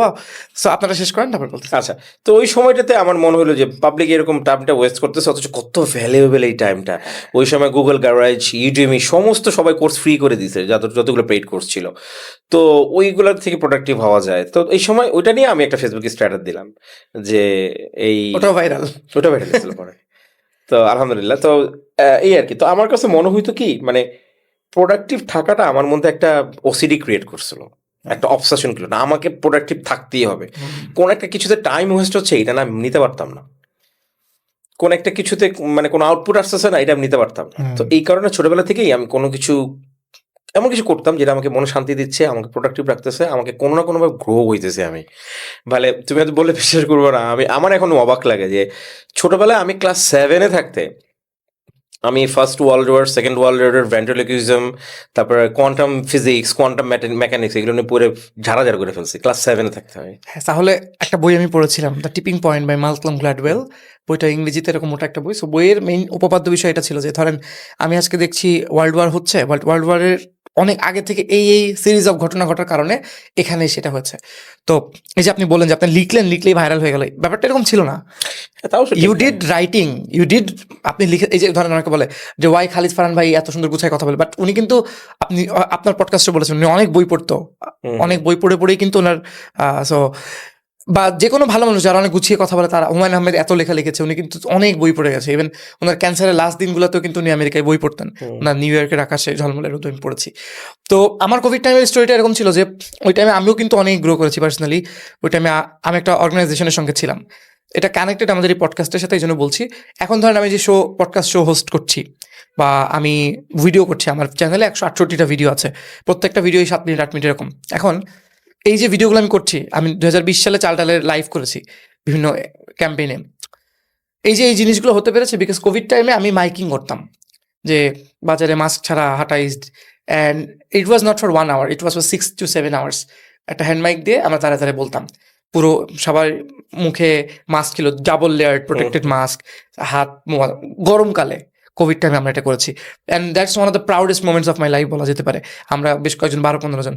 তারপর 21 সালে আবার হলো, তখন আমি চাল ডালে জব করতাম, and I saw the growth of চাল ডাল ওই টাইমে। তো ওই প্রথম বছর ওইটা, সেকেন্ড বছর ওইটা। তো প্রথম বছরের ওই কনফিডেন্সটা যে আমাকে একটা টিম দেওয়া হচ্ছে, এই 4 জন আমার আন্ডারে, এর মধ্যে একজন মেয়ে আছে, I have to make sure যে শি ইজ সেফ, বা উনি যে বাজারে এখানে দাঁড়িয়ে একজনকে মাস্ক করতে বলবে সে যেন তার গায়ে হাত না তুলে বা সে যেন কোনো ঝামেলা না করে, এভরিথিং হেল্পড। পরে আমি যখন এখন দেখি ওইটা আমার ওই যে আনব্লক করে দিছে। আপনার ক্ষেত্রে মনে হয় ওই যে টাইমটা আপনি পেয়েছেন to think, to maybe research, Covid time was the first time যখন আমি শার্লক হোমস পুরোটা শেষ করছিলাম, মানে মোটামুটি অনেকগুলো গল্প আমি শেষ করছিলাম ইংলিশে ওই টাইমে অনেক বেটার হয়েছে। ওকে, আমরা একটু টপিক চেঞ্জ করি। আপনার বিদেশের লাইফ নিয়ে আপনি অনেক জায়গায় শেয়ার করছেন, আমি একটু অ্যাড করি, পরে Please, অন্য টপিকে চলে যাবো আমরা। দেখো, কোভিডের মধ্যে আমি জানি না তাদের রিগ্রেট হয় কিনা যারা ঠিক প্রোডাক্টিভলি টাইমটা স্পেন্ড করে নাই, তারা তো আফসোস করে যে এই টাইমটা কত free time. Some people goat fat, I shouldn't say that like that, মানে অনেকে মোটা হয়ে গেছে, তারপর থেকে এখন পর্যন্ত ওয়েট কমাতে পারেনি। তো দেখো, আমি কিন্তু আমার ডিপ্রেশন থেকে গেট ওভার করছি। আমি কিন্তু আলহামদুলিল্লাহ, আল্লাহ পাক অনেক ভালো একটা লাইফ দিছে আমাকে, এই লাইফটা আমি এক্সপেক্ট করি নাই, আলহামদুলিল্লাহ। কিন্তু ওই সময়টাতে আমি কিন্তু নাই, এটা ছেড়ে চলে আসছি আমি। সো দেখো, গেট ওভার করছি আমি। তো কোভিডের মধ্যে 2 ধরনের লোক ছিল, হয় তারা টাইমটা প্রোডাক্টিভলি ওয়েস্ট করছে, না হলে করে নাই। Khalid Farhan could be biggest example. Right, হ্যাঁ। সো তারা কিন্তু খুব ভালোভাবে এসে করে। এবং দেখো, কন্টেন্ট ক্রিয়েশনের জগতে অনেক এখনকার যারা মিলিয়নস অফ ফলোয়ার যারা আছে, যারা এটা করে কেটে খাচ্ছে ভাই, তাদের প্রাইমারি সোর্স অফ ইনকাম হচ্ছে এটা, কন্টেন্ট ক্রিয়েশন করা। তারা হচ্ছে কোভিড সময়। রণবীর আলাবাদিয়া, কে এটা? Ranveer Allahbadia, the podcaster, Indian, ও বিয়ার বাইসেপস, আচ্ছা, না আমি জানি না। The guy who doesn't have any beard, সবাইকে কোশ্চেন করে। আচ্ছা, আমাকে লিংক দিও তো, আমি one of the biggest one, আপনি দেখেছেন, রাজশামানিকে চিনলে ওনাকে, the guy who doesn't have any beard ask awkward questions, okay, he has an accent, এরকম করে কথা বলে। ও আচ্ছা আচ্ছা, ওকে। এটা আমরা রাখবো। আচ্ছা, বাংলাতে তোমার হচ্ছে বেঙ্গলি বইন, আতিক ভাই, তারপরে তোমার ছিল ওই সময় নানা ভাই, মুনজারিন শাহিদ। মুনজারিন শহীদ। হ্যাঁ, মুনজারিন শহীদ আগে থেকেই ছিল যদিও, না, কিন্তু কোভিড টাইমে শুরু করছেন। কোভিড টাইমে শুরু করছিল না। তারপরে তোমার রাজ ব্রো, তারপরে রাকিব আফসার। হ্যাঁ, হ্যাঁ, আমার লিস্ট ছিল কারা কারা ইয়েতে উঠছে, আমি সব নোটিস করছি এগুলা, যে আমার চোখের সামনে ওদের উত্থান হয়েছে, ওদেরকে চিনতেও না কেউ। কিটো ভাই, কিটো ভাই, হ্যাঁ কিটো ভাই ছিল এর মধ্যে। তো বিশেষ করে তোমার ওই সময় তোমার আতিক ভাই, বেঙ্গলি বইন, রাকিব আফসার, রাজ ব্রো, এই চারজনের কন্টেন্ট রেগুলার আসতো আমার। ওরা একদম উঠছেই এখান থেকে। কিটো ভাই মেড আ সং, ওইটা অনেক ভাইরাল হয়েছিল। হ্যাঁ হ্যাঁ, সো ওই সময়টা খুব প্রোডাক্টিভ ছিল। সো ওই সময়টাতে যারা কাজ করার করে নিয়েছে তারা, সো যেমন আমি ওই লেভারেজটা তারা এখনো পাচ্ছে, 5 বছর পরেও পাচ্ছে। আমি এখন ওই যে বই লিখছিলাম কোভিডের সময়, লকডাউনে, ওইটা লেভারেজ এখন আমি পাচ্ছি। সো আলহামদুলিল্লাহ। ওই কিন্তু আমার মনে হয় যারা ওই সময়টাতে প্রোডাক্টিভ কাজ করে নাই তাদের সারা জীবন আফসোস করা উচিত, তাও শেষ হবে কিনা। আমরা চাই না এরকম সময় আর কখনো আসুক, যত দরকার নেই আনফেমাস হোক অনেক মানুষ, তারপরেও। হ্যাঁ, এটা একটা ভালো কথা বলছো তুমি। সেটা হচ্ছে যে অবশ্যই আমি চাই না মহামারী আসুক, কিন্তু আমি চাই এমন একটা সময় আসুক যে একটা মানুষ, পৃথিবীর সব মানুষ বাধ্য হোক 1 মাস নিজেকে নিয়ে চিন্তা করার। হ্যাঁ, নিজের লাইফ, নিজের ক্যারিয়ার, ফিলোসফিক্যাল ব্যাপার, যে ভাই এই র্যাট রেস থামান, দৌড়াদৌড়ি থামান, ডোপামিন রাশ থামান, চিন্তা করেন ভাই, what is life all about, what you gonna do with your life, what you gonna do here and hereafter. Allah কেন আমাদের দুনিয়াতে আনাইছে, আপনি কেন আসছেন, এর পারপাসটা কি লাইফের, এর পরে কি করবেন আপনি। আচ্ছা, আপনি এত কিছু অ্যাচিভ করছেন, কি হবে এত কিছু করে, আলটিমেট গোলটা কি, এই জিনিসগুলো নিয়ে একটু ভাবেন। চার্লি চ্যাপলিনের একটা কোট আছে না, ফেমাস কোট, মানে ওনার একটা মুভির মধ্যে সেকেন্ড ওয়ার্ল্ড ওয়ারের টাইমে, we think too much and feel too little, ওনার একটা স্পিচ আছে অনেকক্ষণ ধরে উনি এটা বলে। সো এখানে এই লাইনটা আছে। বাই দ্য ওয়ে, আমরা একটু শিফট হিয়ার। আমরা আপনার বিদেশের লাইফ সম্পর্কে অনেক মানুষ অনেক জানে যে আপনি অস্ট্রেলিয়াতে ছিলেন, ইউ আর ডুইং গুড দেয়ার, তারপরে আপনি ব্যাক আসলেন। এখন আমি যেটা জানতে চাই, আমি অনেক বেশি ডিটেলসে যাবো না, কারণ অনেক পডকাস্ট আপনাকে দেখেছে, যারা আপনি এসছেন দেখে আসছে, তারা অলরেডি আপনাকে চিনে, আপনার ব্যাপারে সব জানে। সো আমি নতুন কিছু জানতে চাই। একটা জিনিস, যে আমি যদি বলতে চাই, what is a few things that Bangali people should learn from Australia, বা ওখানে ভালো কি ছিল একটা, যেগুলো আপনার মনে হয় যে বাংলাদেশে ইমপ্লিমেন্ট হওয়া উচিত? ভালো ছিল হচ্ছে যে মানুষ খুব ছিল, মানে কি বলবো, ট্রাফিক খুব রুলস আর রেগুলেশনের মধ্যে চলতো। প্যাডেস্ট্রাইন ক্রসিং ছিল, তারপরে এখানে প্যাডেস্ট্রাইনের ক্যামেরা ছিল, মানুষজন ড্রাইভ করতো খুব সুন্দরভাবে, ঠিকঠাক মতো করে করতো, মানে কোনো ছিল না, মানে সুশৃঙ্খল ভাবে চলতো সবকিছু, আউটার ওয়ার্ল্ডের সবকিছু। হ্যাঁ, সো আউটডোরে যেই জিনিসগুলো হইতো ওগুলো খুব সুশৃঙ্খল ছিল, নাম্বার 1 আমি বলতে পারি। নাম্বার 2 হচ্ছে গভর্নমেন্টের পলিসিগুলো খুব পিপল ফ্রেন্ডলি ছিল, সিটিজেন ফ্রেন্ডলি। তুমি ইজিলি থেকে যে কোনো কাজ তুমি অনলাইনে বসে করে ফেলতে পারবা। আমি talking about back in 2008 and 9। আমি তো যাই 2005 সালে, তো ফিরে আসি 2013-তে। তো ওই সময়টাতে অনলাইনে তুমি যে কোনো কাজ করতে পারতাম। এখন তো আরো অনেক কিছু চেঞ্জ হয়েছে। তারপর সবকিছু খুব, মানে আমলাতান্ত্রিক জটিলতা যে আমাদের বাংলাদেশে আছে, ওইটা ছিল খুব ভয়াবহ বাংলাদেশে, ভয়াবহ, মানে কত মানুষের লাইফ শেষ করে দিছে এটা। তো ওইখানে এই জিনিসগুলো নাই, তুমি ডিউ ডেলিগেন্স, ডিউ প্রসিজিওরের মতো করো, সব সময় মতো শেষ হয়ে যাবে। এটা তুমি বিটি মানে বলো, মানে সরকারের যে কোনো ডিপার্টমেন্ট বলো, প্রত্যেকটা ডিপার্টমেন্টের আন্ডারে .gov.au এই ডোমেইনের আন্ডারে তুমি যে কোনো কিছু করতে পারতাম। এবং এটা এত ফ্রেন্ডলি ছিল, এত ইউজার ফ্রেন্ডলি ছিল, এত সিটিজেন ফ্রেন্ডলি ছিল, এটার জন্য তোমাকে আলাদা করে এক্সপার্ট বা কোনো কনসালটেন্ট হায়ার করা লাগতো না। ওয়েবসাইটে এত ডিটেইলে লেখা থাকতো, মানে তুমি যদি একটু স্মার্ট এবং এডুকেটেড হও, that is enough reasons for you to just 2 second, those of you are wondering about taxation and everything, ভাইয়ার চ্যানেলে 2টা ভিডিও আছে মনে হয়। হ্যাঁ, সো ক্যান ওয়াচ। হ্যাঁ, বলেন। ওইটা তারা করতে পারে, ট্যাক্সেশন নিয়ে, ইনকাম ট্যাক্স নিয়ে, ট্রেড লাইসেন্স নিয়ে। হ্যাঁ হ্যাঁ। তো যেটা বলতেছিলাম, তারপর অস্ট্রেলিয়া খুব সুন্দর দেশ, ঘোরার জন্য মাইন্ড ব্লোয়িং দেশ, এবং অস্ট্রেলিয়ার কিছু ইউনিক ফিচার আছে যেটা পৃথিবীর অন্য কোনো দেশে নাই, যেমন ক্যাঙ্গারু, ফ্রুটস, তারপর কিউই ফ্রুটস পাওয়া যায়, যদি এটা থেকে আসে, আমি শুনছি নিউজিল্যান্ড থেকে। হ্যাঁ, তো বাট নিউজিল্যান্ড আমার কাছে মনে হয়, মানে নিউজিল্যান্ড ভাই না, আমি নিউজিল্যান্ড যাই, শুধু অস্ট্রেলিয়ায় ছিলাম। 1 মায়ের পেটে 2 ভাই, এবং অস্ট্রেলিয়া নিউজিল্যান্ডের সাথে কূটনৈতিক সম্পর্ক এত ভালো, নিউজিল্যান্ডের কারেন্সি অস্ট্রেলিয়া চলে, অস্ট্রেলিয়া কারেন্সি নিউজিল্যান্ড, ওদের লোক এখানে আসে কাজ করতে, আর ওদের ফ্রুটস, মানে কোনো সমস্যাই হয় না। মানে তুমি যদি নিউজিল্যান্ডে যাও, তুমি ভাববে তুমি অলমোস্ট অস্ট্রেলিয়াতে আসো। তুমি যদি অস্ট্রেলিয়া সিটিজেনশিপ পাও, তুমি অটোমেটিক নিউজিল্যান্ডে গিয়ে থাকতে পারো আজীবন, কোনো সমস্যা হবে না। ঠিক আছে, কোনো ভিসা কিছু লাগবে না তোমার। So, এত ভালো সম্পর্ক কুটুরের, মানে আমার কাছে মনে হতো ছোট ভাই বড় ভাই, মানে এক ফ্যামিলির ছোট ভাই বড় ভাই এরকম। সো তারপরে Simpson desert, the second biggest desert in the world, Simpson desert. আমাদের ওইখানে একজন ভাইয়া আছে, ওই ভাইয়াটা একদিন বলছিল, উনি একদিন ইয়েতে গেছিল, মানে ওই যে তাবলিগে গেছিল আর কি ওখানে। তো যাওয়ার পরে বলতেছিল যে ভাই এত বড় ডেজার্ট আল্লাহ পাক বানাইছে, তা ওটার ভিতর দিয়ে সে ড্রাইভ করে গেছে। অনেক দিন লাগছে, 2 দিন না 3 দিন লাগছিল পুরো শেষ হতে। তো বললো যে ভাই বাংলাদেশে 18 কোটি জনগণকে যে আপনি ওই মরুভূমিতে ছেড়ে দেন, আপনি একটা খুঁজে পাবেন না। আসলে অনেক বিশাল দেশ এত তো, বড় দেশ। অনেক বড় দেশ। অস্ট্রেলিয়া তো একটা মহাদেশ, এই মহাদেশের মধ্যে 90%ই মনে হয় মরুভূমি, হ্যাঁ 10% হচ্ছে লিভেবল হ্যাবিটেবল এরিয়া, সমুদ্রের তীরবর্তী ইয়ে কি বলে প্যাসিফিক ওশনের ধারে কাছে যেগুলো আছে এগুলা জায়গাগুলো। পুরো অস্ট্রেলিয়াতে যে সিটিগুলো গড়ে উঠছে এটা কিন্তু সমুদ্র তীরবর্তী এলাকায় গড়ে উঠছে, সি পোর্টের মধ্যে, আমাদের কক্সবাজার যেরকম ওরকম। আমার একটা ইংলিশ চ্যানেল আছে, ওইখানে একটা পডকাস্টে আপলোড করা আছে, ওইটা হচ্ছে অস্ট্রেলিয়ান একজনের সাথে। ওনার সাথে আমার কোভিড টাইমে পরিচয় একটা গ্রুপের মাধ্যমে। ওনার নাম হচ্ছে ডেভিড হবিন্স, সে কফসার্ভার থাকে। সো ওইখান থেকে বলে যে I can drive for 40 minutes and I can just sit on a beach and enjoy the sun and I can come back and make my dinner. আমার এই কথাটা এখনো মনে আছে। আমি বলছিলাম যে আপনি কোথায় 40 থাকেন? মিনিটস অনেক বেশি বলছে। আমার বাসা থেকে সি বিচের দূরত্ব ছিল 25 মিনিটস, খুব কাছে ছিল এটা। হ্যাঁ, সি ফুড খুব চিপ অ্যাভেলেবল। তো কিন্তু অস্ট্রেলিয়াতে গরম অনেক বেশি বাংলাদেশে চাইতো, কিন্তু আর্দ্রতা অনেক কম, যার ফলে ঘামও হইতো না, চিটচিট করতো না শরীর। আর অস্ট্রেলিয়াতে মানে শীতকালে এত বেশি বৃষ্টি হয়, বাংলাদেশে বর্ষাকালে এত বেশি হয় না। আচ্ছা, এটা তো খুবই পোরিং, ওরা বলে একদম পোরিং, মানে মনে হয় যে আকাশ থেকে ঢাইলে দিছে কেউ পানি, মানে পোরিং রেইনিং এরকম মনে হয়। সো তারপর ডাইভার্সিটি অনেক বেশি জীবনযাত্রায়। ধরো এক বিল্ডিং এর মধ্যে বিভিন্ন দেশ, বিভিন্ন জাতি, ধর্ম, বর্ণ সব একসাথে থাকতেছে, বিভিন্ন দেশ থেকে মানুষজন, যেটা বাংলাদেশে খুব rare. a few bad things. Bad things গুলো অনেক কিছু বলা যায়।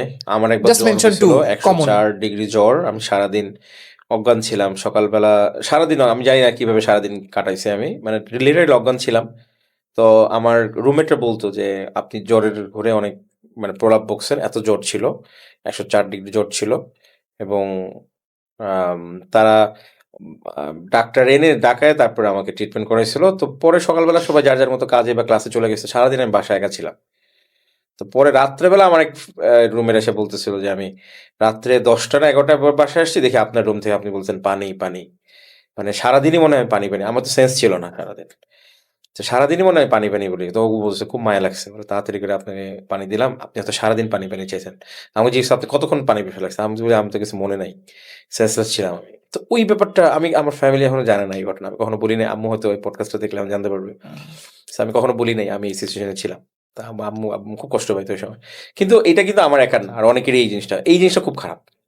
যে মানে ভাই তুমি তোমার সবচেয়ে বড় ক্লোজেস্ট থাকবে হচ্ছে তোমার রুমমেটরা, রুমমেটরা তো সারাদিন থাকে না। এখন ধরো তুমি তোমার মা বাবা মার সাথে থাকো, রাইট? ইভেন আমিও আমার মা আমার সাথে থাকে, জয়েন্ট ফ্যামিলি। হ্যাঁ। না, আমাদের ঠিক জয়েন্ট ফ্যামিলি না, মানে আমি আলাদা করে থাকি, আমি আমার মাকে আমার সাথে নিয়ে রাখি। আমি বলছি আচ্ছা, মা বুঝছি। আম্মা তুমি থাকবা। আম্মু মাঝে মাঝে বেশিরভাগ সময় আমার সাথে থাকে, মাঝে মাঝে আম্মু আমার ছোট ভাইয়ের বাসায় যায়, বুঝছি, আমার বুঝছি। মেজো ভাইয়ের বাসায় গিয়ে থাকে, কিন্তু বেশিরভাগ সময় আমার সাথেই থাকে, আমার ফ্ল্যাটেই থাকে আম্মু। ওকে। তো আমার যদি এখন জ্বর হয়, আমার ওয়াইফ আসবে, আমার ওয়াইফ না থাকলে আমার আম্মু পাশের রুম থেকে আসবে। থিঙ্ক অ্যাবাউট যে তুমি যখন অস্ট্রেলিয়ায় থাকো, কে আসবে তখন? তোমার রুমমেটটা নাই। ওই যে যেমন সারাদিন আমি পানি পানি বলে চিৎকার করছি, অজ্ঞান ছিলাম। So, Yes. এই জিনিসটা খুব ইনহিউম্যান। বাংলাদেশের যারা আমরা যারা ফ্যামিলি ওরিয়েন্টেড মানুষ, যারা ফ্যামিলির এনভায়রনমেন্টে আমাদের আপব্রিঙ্গিংস হয়েছে, তাদের জন্য এটা খুব মানে হার্শ একটা রিয়েলিটি যে আমি 104 ডিগ্রি জ্বর নিয়ে পড়ে থাকবো সারাদিন, আমাকে এক গ্লাস পানি দেওয়ার মতো কেউ থাকবে না। This is very common reality in Australia or in any হ্যাঁ, যেটা বাইরের দেশে প্রবাসীদের জন্য এটা আসলে খুব ভেরি কমন। নাম্বার 1। নাম্বার 2 হচ্ছে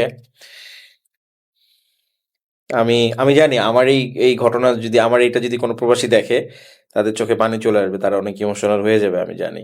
কিন্তু তারা আসলে তাদের গল্পটা এরকমই। অনেকের হয়তো ওই অপশনটা থাকে না যে they can come back because they had a big investment, অনেক জমি টমি বিক্রি করে যাওয়া লাগছে ফর আ বেটার লাইফ। ওরকম ইভেন আমিও আমার সাভারে আমার বাবার জমি ছিল, সেই জমি বিক্রি করে আমাকে পাঠানো হয়েছে। 15 লাখ টাকা পাইছিল, আমাকে 5 লাখ টাকা আমার ইনভেস্ট করছে, 10 লাখ টাকা হচ্ছে আমরা এখন মিরপুরে যে জমিতে আছি বাড়িতে আছি ওখানে ইনভেস্ট করছিল। সো তাও 1/3 আমাকে দিছিল আমার বাবা। সো 2005 সালের 5 লাখ টাকা ইজ অনেক টাকা ভাই, অনেক টাকা। সো কি যেন বলছিলাম, ও হ্যাঁ, সেকেন্ড কারণ হচ্ছে যে একবার একটা ছেলে হাউমাউ করে কানাকাটি করতে করতে আমাদের মসজিদে ঢুকছিল, বাংলাদেশি ছেলে। কি হয়েছে ঘটনা বলে, আমার মা মারা গেছে দেশে, আমার মায়ের জানাজায় আমি থাকতে পারবো না, একমাত্র ছেলে। বলে ছেলেটা ছিল মনে হয় যশোরের, বলে আমার মা সোনার বালা বেঁচে আমাকে আমার প্লেনের টিকিট কিনে দিছিল, মানে উপস্থিত কেউ চোখের পানি ধরে রাখতে পারে না। পরে আমরা অনেক চেষ্টা করছি খুব তাড়াতাড়ি প্লেনের টিকিট পাওয়ার জন্য, নিয়ারেস্ট অ্যাভেলেবল ডে ছিল 4 দিন পর। লং ফ্লাইট, এই জন্য আরো লং ফ্লাইট, এবং ওই সময়টাই মনে হচ্ছিল ঈদের সময়, যার ফলে সবসময় তো পাওয়া যায় না। তো পরে he missed his mother's funeral once and for all, forever, ওটা তার সে কোনোদিন ফিরে পাবে না। এখন দেখো ওই ছেলেটা, এই যে একটা আফসোস, ট্রমা, আমার মায়ের জানাজা পাইলাম না, আমার মায়ের শেষ মুহূর্তটা, শেষ চেহারাটা, ডেথ বেডে পাইলাম না আমার মাকে, এই আফসোস কোনোদিন যাবে না। আমি জানি না ছেলেটা এখন কোথায় আছে, কি করে, হয়তো যদি অস্ট্রেলিয়া থাকে সে সিটিজেনশিপ পেয়ে গেছে, সে ওখানে সেটেলড হয়ে গেছে, কিন্তু আই এম প্রিটি শিওর ওর এই আফসোস ওর কোনোদিন যাবে না, আমৃত্যু থাকবে ওর। হ্যাঁ, সো এই জিনিসটা খারাপ ভাই। তুমি বাংলাদেশে ঢাকায় যেসব ছেলেমেয়েরা আছে, ওরা গ্রাম থেকে আসে এখানে পরে একটা বাস ধরে চলে যেতে পারে এনি টাইম। মা তুমি আমার বাসা থেকে কালকে সকালে, আমার বাসা থেকে প্লেনে আসতে লাগে 29 মিনিট, 30 মিনিট সবচেয়ে ফাস্টেস্টটা, অ্যান্ড ট্রেনে যদি আগে লাগতো 16 ঘন্টা, এখন লাগে হচ্ছে 2 ঘন্টা 40 মিনিট।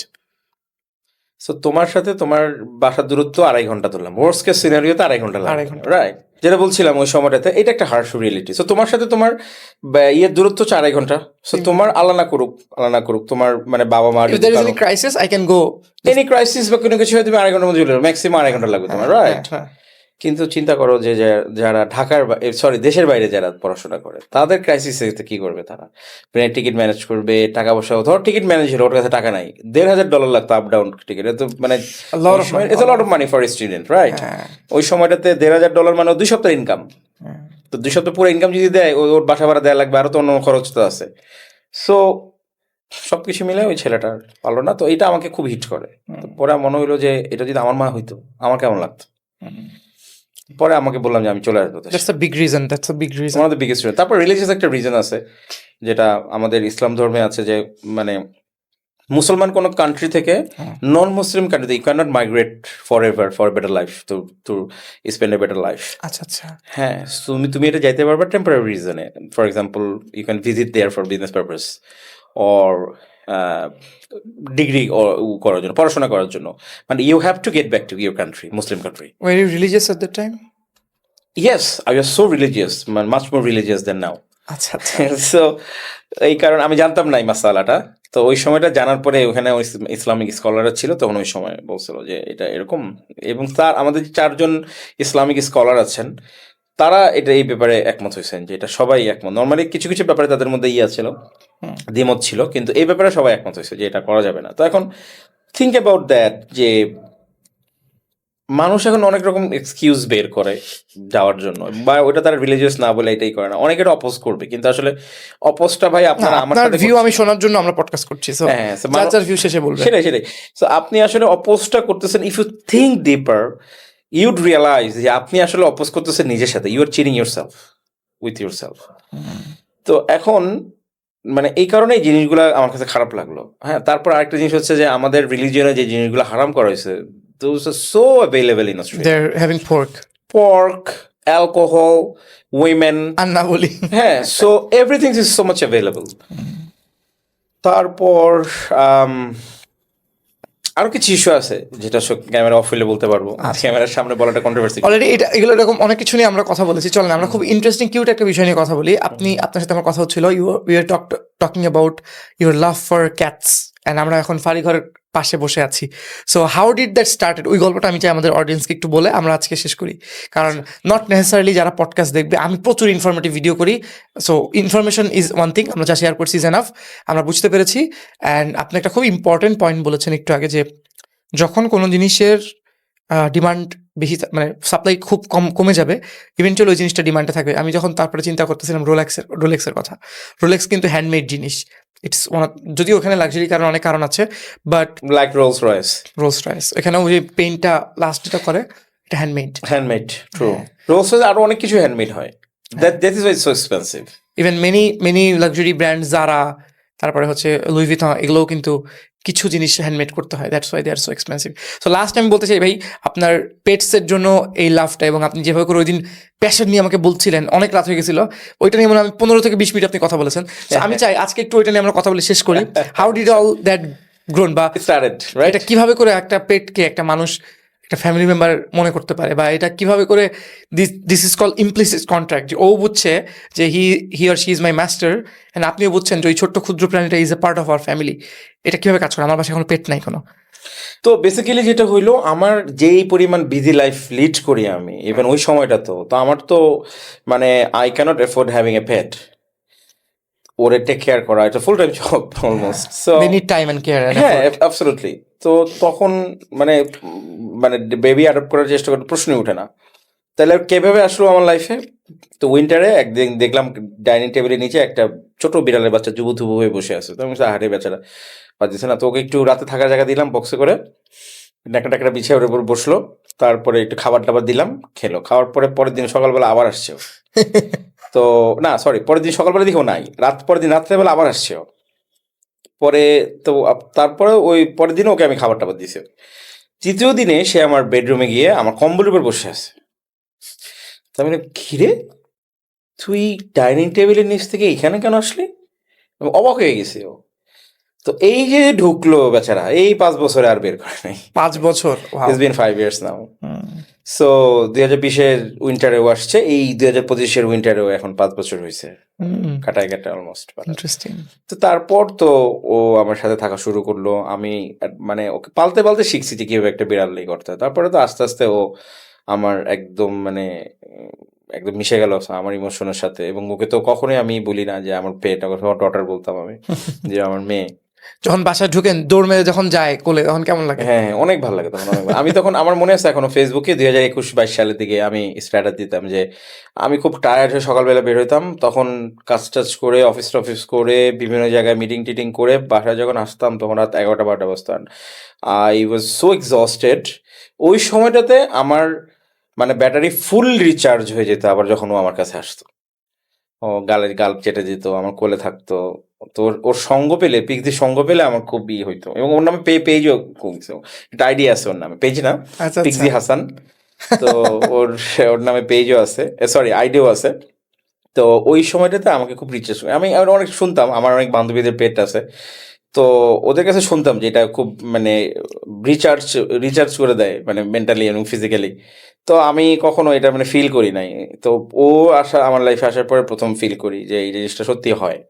তো তারপরে ওর বিড়ালকে প্রচুর স্টাডি করতাম আমি, ভিডিও দেখতাম, তারপরে ব্লগ পড়তাম, ইউটিউবের ভিডিও Train দেখতাম করানোর জন্য কিভাবে, এবং হ্যাঁ কিভাবে শেখার ওকে জন্য।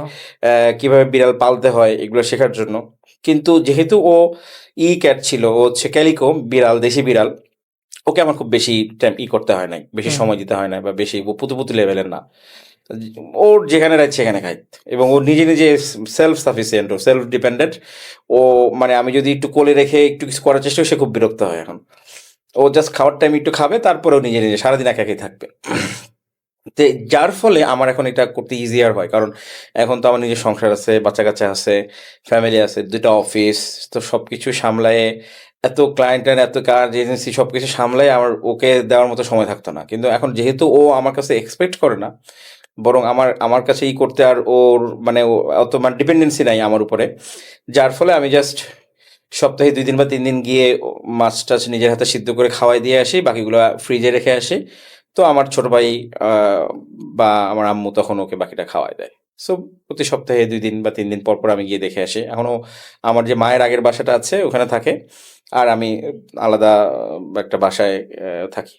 তো আমার আম্মু যখন যেহেতু আমার সাথে থাকে, তো আমার ছোট ভাই মাঝে মাঝে গিয়ে ওই আম্মুর বাসাতে গিয়ে থাকে, আমার সবার যে ছোট ভাই, আমরা 3 ভাই।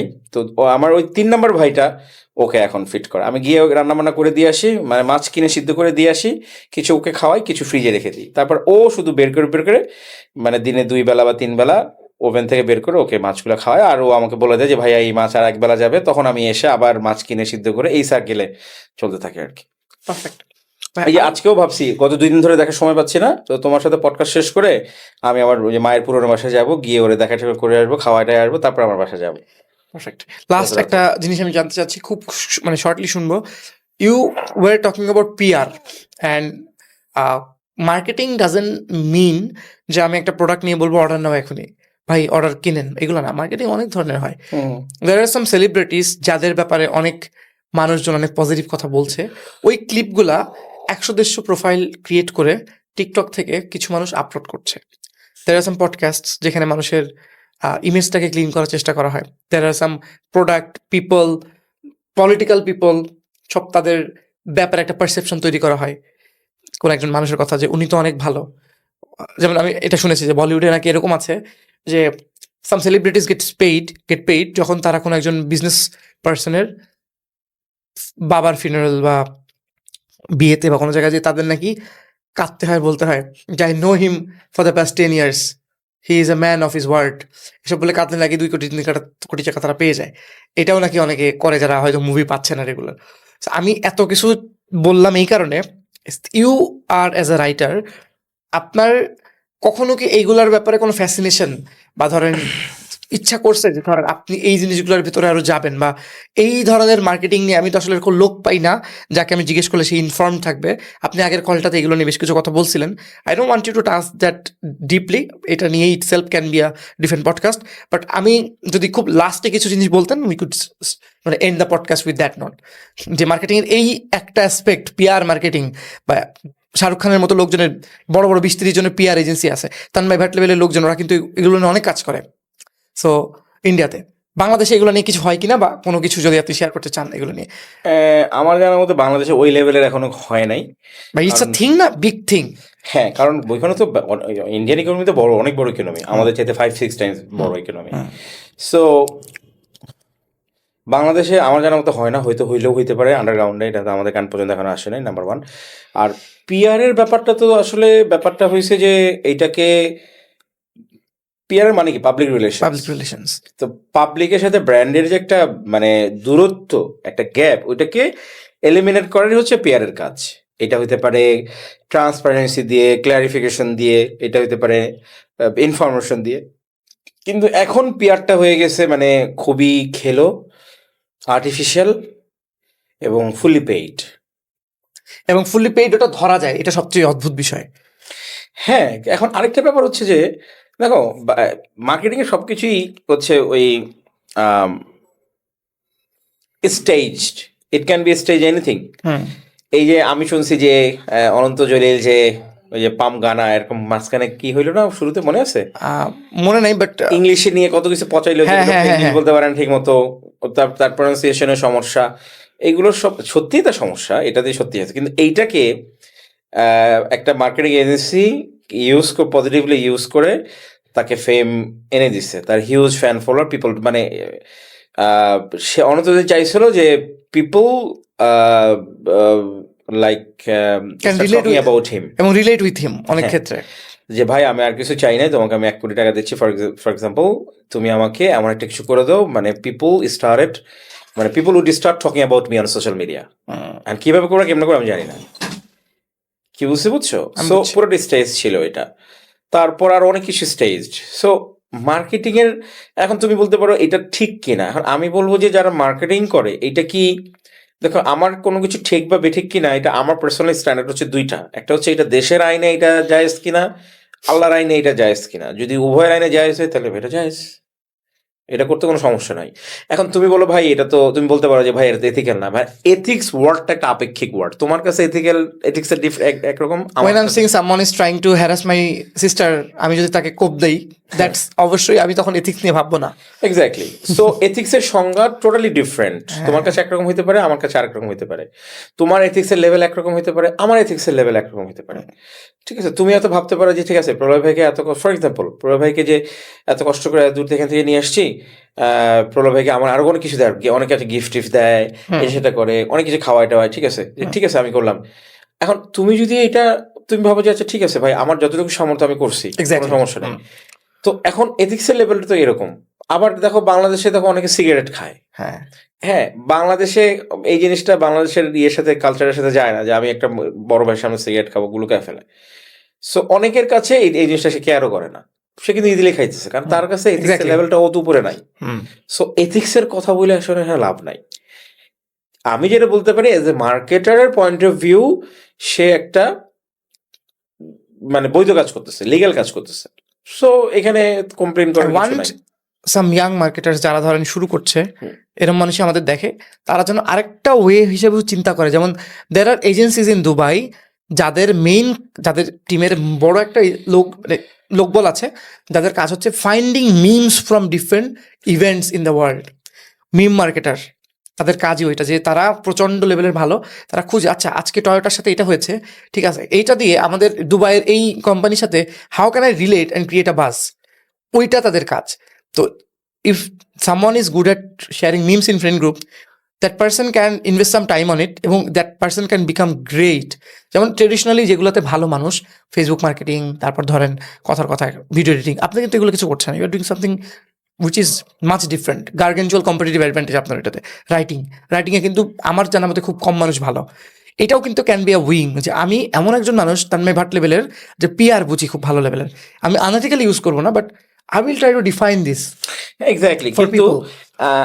আমি বলবো ওইটা মানে সিরিয়াস লেভেলের আনএথিক্যাল, মিথ্যা কথা বলা যে আনএথিক্যাল, এটা পৃথিবীর সব বেঞ্চমার্কই টেস্টেড। কেউ এটা বলবে না যে ভাই আপনারা আপনার কাছে মিথ্যা কথা বলা একরকম, সাধারণত সবাই এগ্রি করবে। সো ওই লেভেলের পিয়ারটা অবশ্যই আমি সাপোর্ট করি না এথিক্যালি, অফকোর্স। যে আমি মিথ্যা 1 কোটি টাকার বিনিময়ে আমি বললাম এই লোকটা আমি চিনি 10 বছর ধরে, সে খুব ভালো লোক ছিল, আমি খুব মিস করতেছি তাকে, কান্নাকাটি করা, এটা তো খুব ভালো সম্পর্ক ছিল, পিওর বালানকিল মিথ্যা বলা, নির্জলা মিথ্যা যেটা বলে। হ্যাঁ, তার সাথে মিথ্যা সম্পর্ক ছিল না, তার সাথে মানে তার কাছে কোনো সম্পর্ক ছিল না, সে চিনতেও না আগে।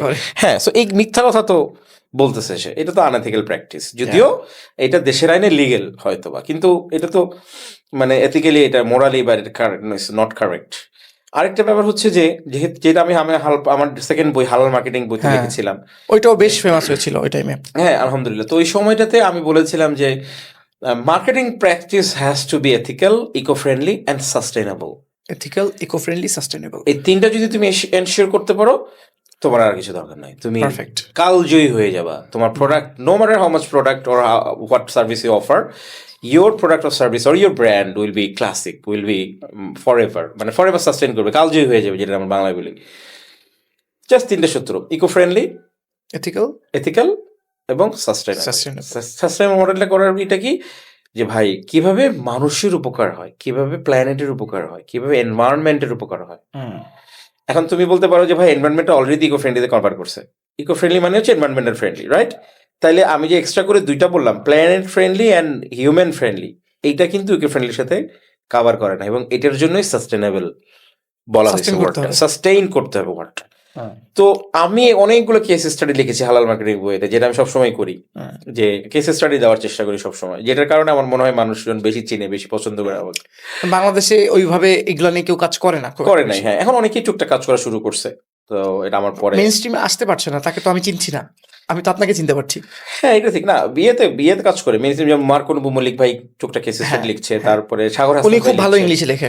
হ্যাঁ, সো সরি মানে লিঙ্কডইনে লেখে আর কি। হ্যাঁ, সো তো এখন আমার বলার উদ্দেশ্যটা হচ্ছে, দেখো আমি এই জিনিসগুলো বাংলাদেশের প্রথম আমি লিখছি যে এরকম হালাল মার্কেটিং এর পয়েন্ট অফ ভিউ থেকে সাস্টেনেবল, ইকো ফ্রেন্ডলি এবং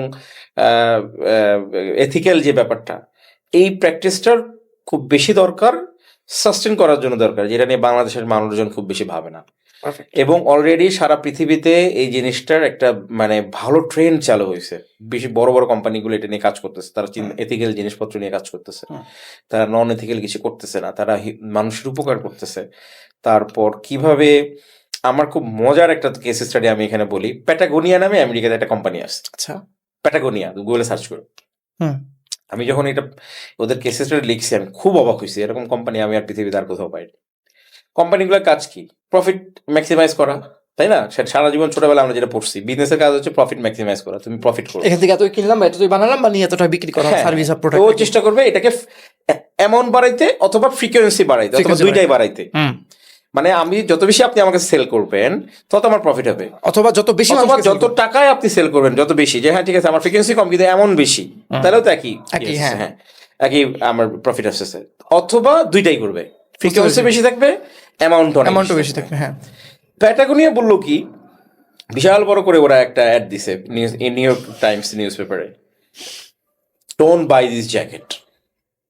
তারপরে নিচে লেখছে আমাদের কাছ থেকে প্রোডাক্ট কেনার দরকার নাই, আপনার যদি বাসায় একটা জামা থাকে দ্যাটস এনাফ, আপনার দরকার নাই ভাই। আরে নাইস নাইস। ঠিক আছে, আপনার বাসা ছিঁড়ে গেছে, আমরা ফ্রিতে সিঁড়িপো করে দেবো, সেলাই করে দেবো, এটা আপনি আর 2 বছর চালাতে পারবেন। Don't by this jacket. Don't by this jacket, তারপর কি হলো? হেভি স্ট্রং, গুগলে সার্চ করে দেখো, এটা কেসে আমি লিখছি। আমি ঘাটাবো। হ্যাঁ, ওরা কেন এটা করতেছে? ওরা তখন একটা স্ট্র্যাটেজি দিল, আমরা যদি নতুন একটা জামা বানাই, এই জামাটা বানাইতে আমাদের 4000 লিটার পানি খরচ হয়, এতগুলো ওয়েস্ট হয়, পরিবেশের উপর চাপ পড়ে, পরিবেশ ন্যাচারাল রিসোর্স গুলো নষ্ট হয়। হোয়ারেস এই মানুষটাতে জামাটা দরকার নাই, হ্যাঁ, এরকম জামা তার আলমারিতে আরো 5টা আছে, ভাই তুই ওগুলো পর আগে। হ্যাঁ। ঠিক আছে, আমরা কোয়ালিটিটা এত ভালো করে বানাই যাতে করে এই জামাটা এই ভদ্রলোকের আগামী 5 বছর আর কিনতে না হয়, সে আগামী 5 বছর অন্য জামা কিনবে, কোটি সে যেন আর কিনতে না হয়, কারণ কোটিটা এত ভালো ইজিলি এর 5 বছরে ছিঁড়বে না। এবং প্যাটাগোনিয়া একটা ক্যাম্পেইন লঞ্চ করছে, ওরা মানুষের বাসায় বাসায় ফ্রি থেকে রিভিউ করে দিত যাতে সে নতুন জামা না কিনে। ইন্টারেস্টিং। রাইট? আমার খুব অবাক লাগছিল, নামটা মনে রাখো, প্যাটাগোনিয়া। হ্যাঁ। তো আপনারা চাইলে গুগলে সার্চ করে দেখতে পারেন, ভেরি ইউনিক কোম্পানি, মানে one of a kind in the world. So ওরা একমাত্র বলে যে আমাদের জামা কেনার দরকার নেই, আপনার যদি আর থাকে। সাকসেসফুল মোটামুটি? অবশ্যই সাকসেসফুল, হাজার হাজার বিজনেস, হার্ভার্ড বিজনেস রিভিউতে ওদের নিয়ে কেস স্টাডি হয়েছে, তাহলে অবশ্যই, ওরা হ্যাঁ। পিআর পাইছে, ওদের মানে ওদের জামা কাপড় ভেরি এক্সপেন্সিভ। হ্যাঁ, ওরা এক্সপেন্সিভ বলে এই কারণে, ওরা কোয়ালিটিতে ফোকাস করে যাতে করে 5 বছর তুমি আর ওর এই জামাটা তুমি যাতে 5 বছর পরতে পারো, 5 বছরে ছিঁড়ে যাবে না এটা তোমার। ঠিক আছে, Even it is also somehow connected to honest marketing as well. Honest marketing, ethical marketing, sustainable, সবগুলো কিন্তু কানেক্টেড, ইকো ফ্রেন্ডলি। ঠিক আছে, সো এরকম অনেকগুলো কেস স্টাডি আমি দেখছি। তার মানেটা হচ্ছে কেউ ইকো ফ্রেন্ডলি করে আসলে ঠকে না যদি তোমার মার্কেট অ্যাওয়্যার থাকে। হ্যাঁ, সো ওদের মার্কেটটা অ্যাওয়্যার, ওরা করতেছে। বাংলাদেশের মার্কেট তো অ্যাওয়্যার না, বাংলাদেশের মার্কেটের ইকো ফ্রেন্ডলি নিয়ে এগুলো আরো মানে একটা বদারও ব্যাপার করে আছে, না। বাংলাদেশের একটা স্পেসিফিক 1% 2% পপুলেশন ছাড়া they don't care about this They things. don't bother actually. Yeah. So এটা আমি বিশ্বাস করি যে খুব তাড়াতাড়ি এই অবস্থার পরিবর্তন আসবে। যেমন আমি পার্সোনালি প্লাস্টিক ব্যবহার করা একদম কমাইতে পারি নাই, মানে সরি একদম বন্ধ করতে পারি না, কমাই ফেলছি। প্লাস্টিক সাধারণত আমি ইউজ করি না, আর হচ্ছে পরিবেশের ক্ষতি হয় এমন কিছু করি না, আমি স্মোক করি না, তারপর আমি যেখানে সেখানে ময়লা টলা ফালাই না। তো আমার এরকম অনেকবার হয়েছে আমি বিন না পাওয়ার কারণে আমার পকেটের ভিতরে আমি Exactly. ময়লা টিস্যু নিয়ে চলে যাই। সো এটা কিন্তু ভাই একটা হ্যাবিট, আসলে আমি এটা এটা দেখেছি। হ্যাবিট। হ্যাঁ, এটা ইটস এ বিগ হ্যাবিট। আমি যখন নিজে কোভিড টাইমে যখনকার কথা বললাম, গর্জে ওঠা নামে একটা সংগঠনের সাথে আমি ছিলাম, I was there publicity secretary.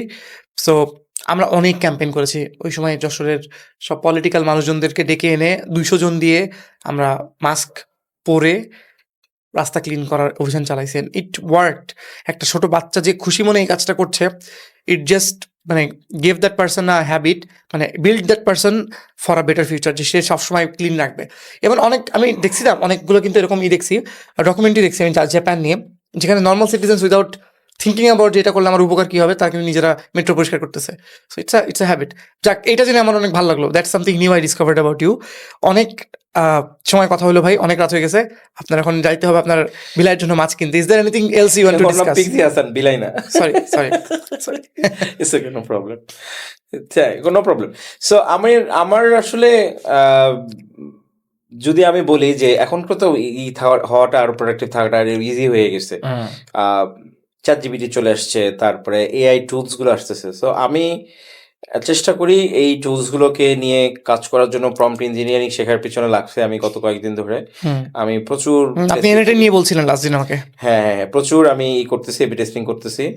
তারপর আরো অনেক কাজ আছে কিন্তু সময় পাই না আমি। ওই যে তোমাকে ক্যামেরা অফ বলতেছিলাম যে আমাকে যদি এরকম বাপের হোটেলে খাওয়ার মতো যদি আমার আব্বু যদি আবার এসে বলতো যে তোর সমস্ত খরচ আমি দিচ্ছি, তো যা খুশি এটা কর, তাইলে আমি ধুমায় কন্টেন্ট বানানো শুরু করতাম, এক্সপ্লোরিং মানুষ, ধুমায় লেখালেখি শুরু এটা কিন্তু করতাম। এটা একটা হয়।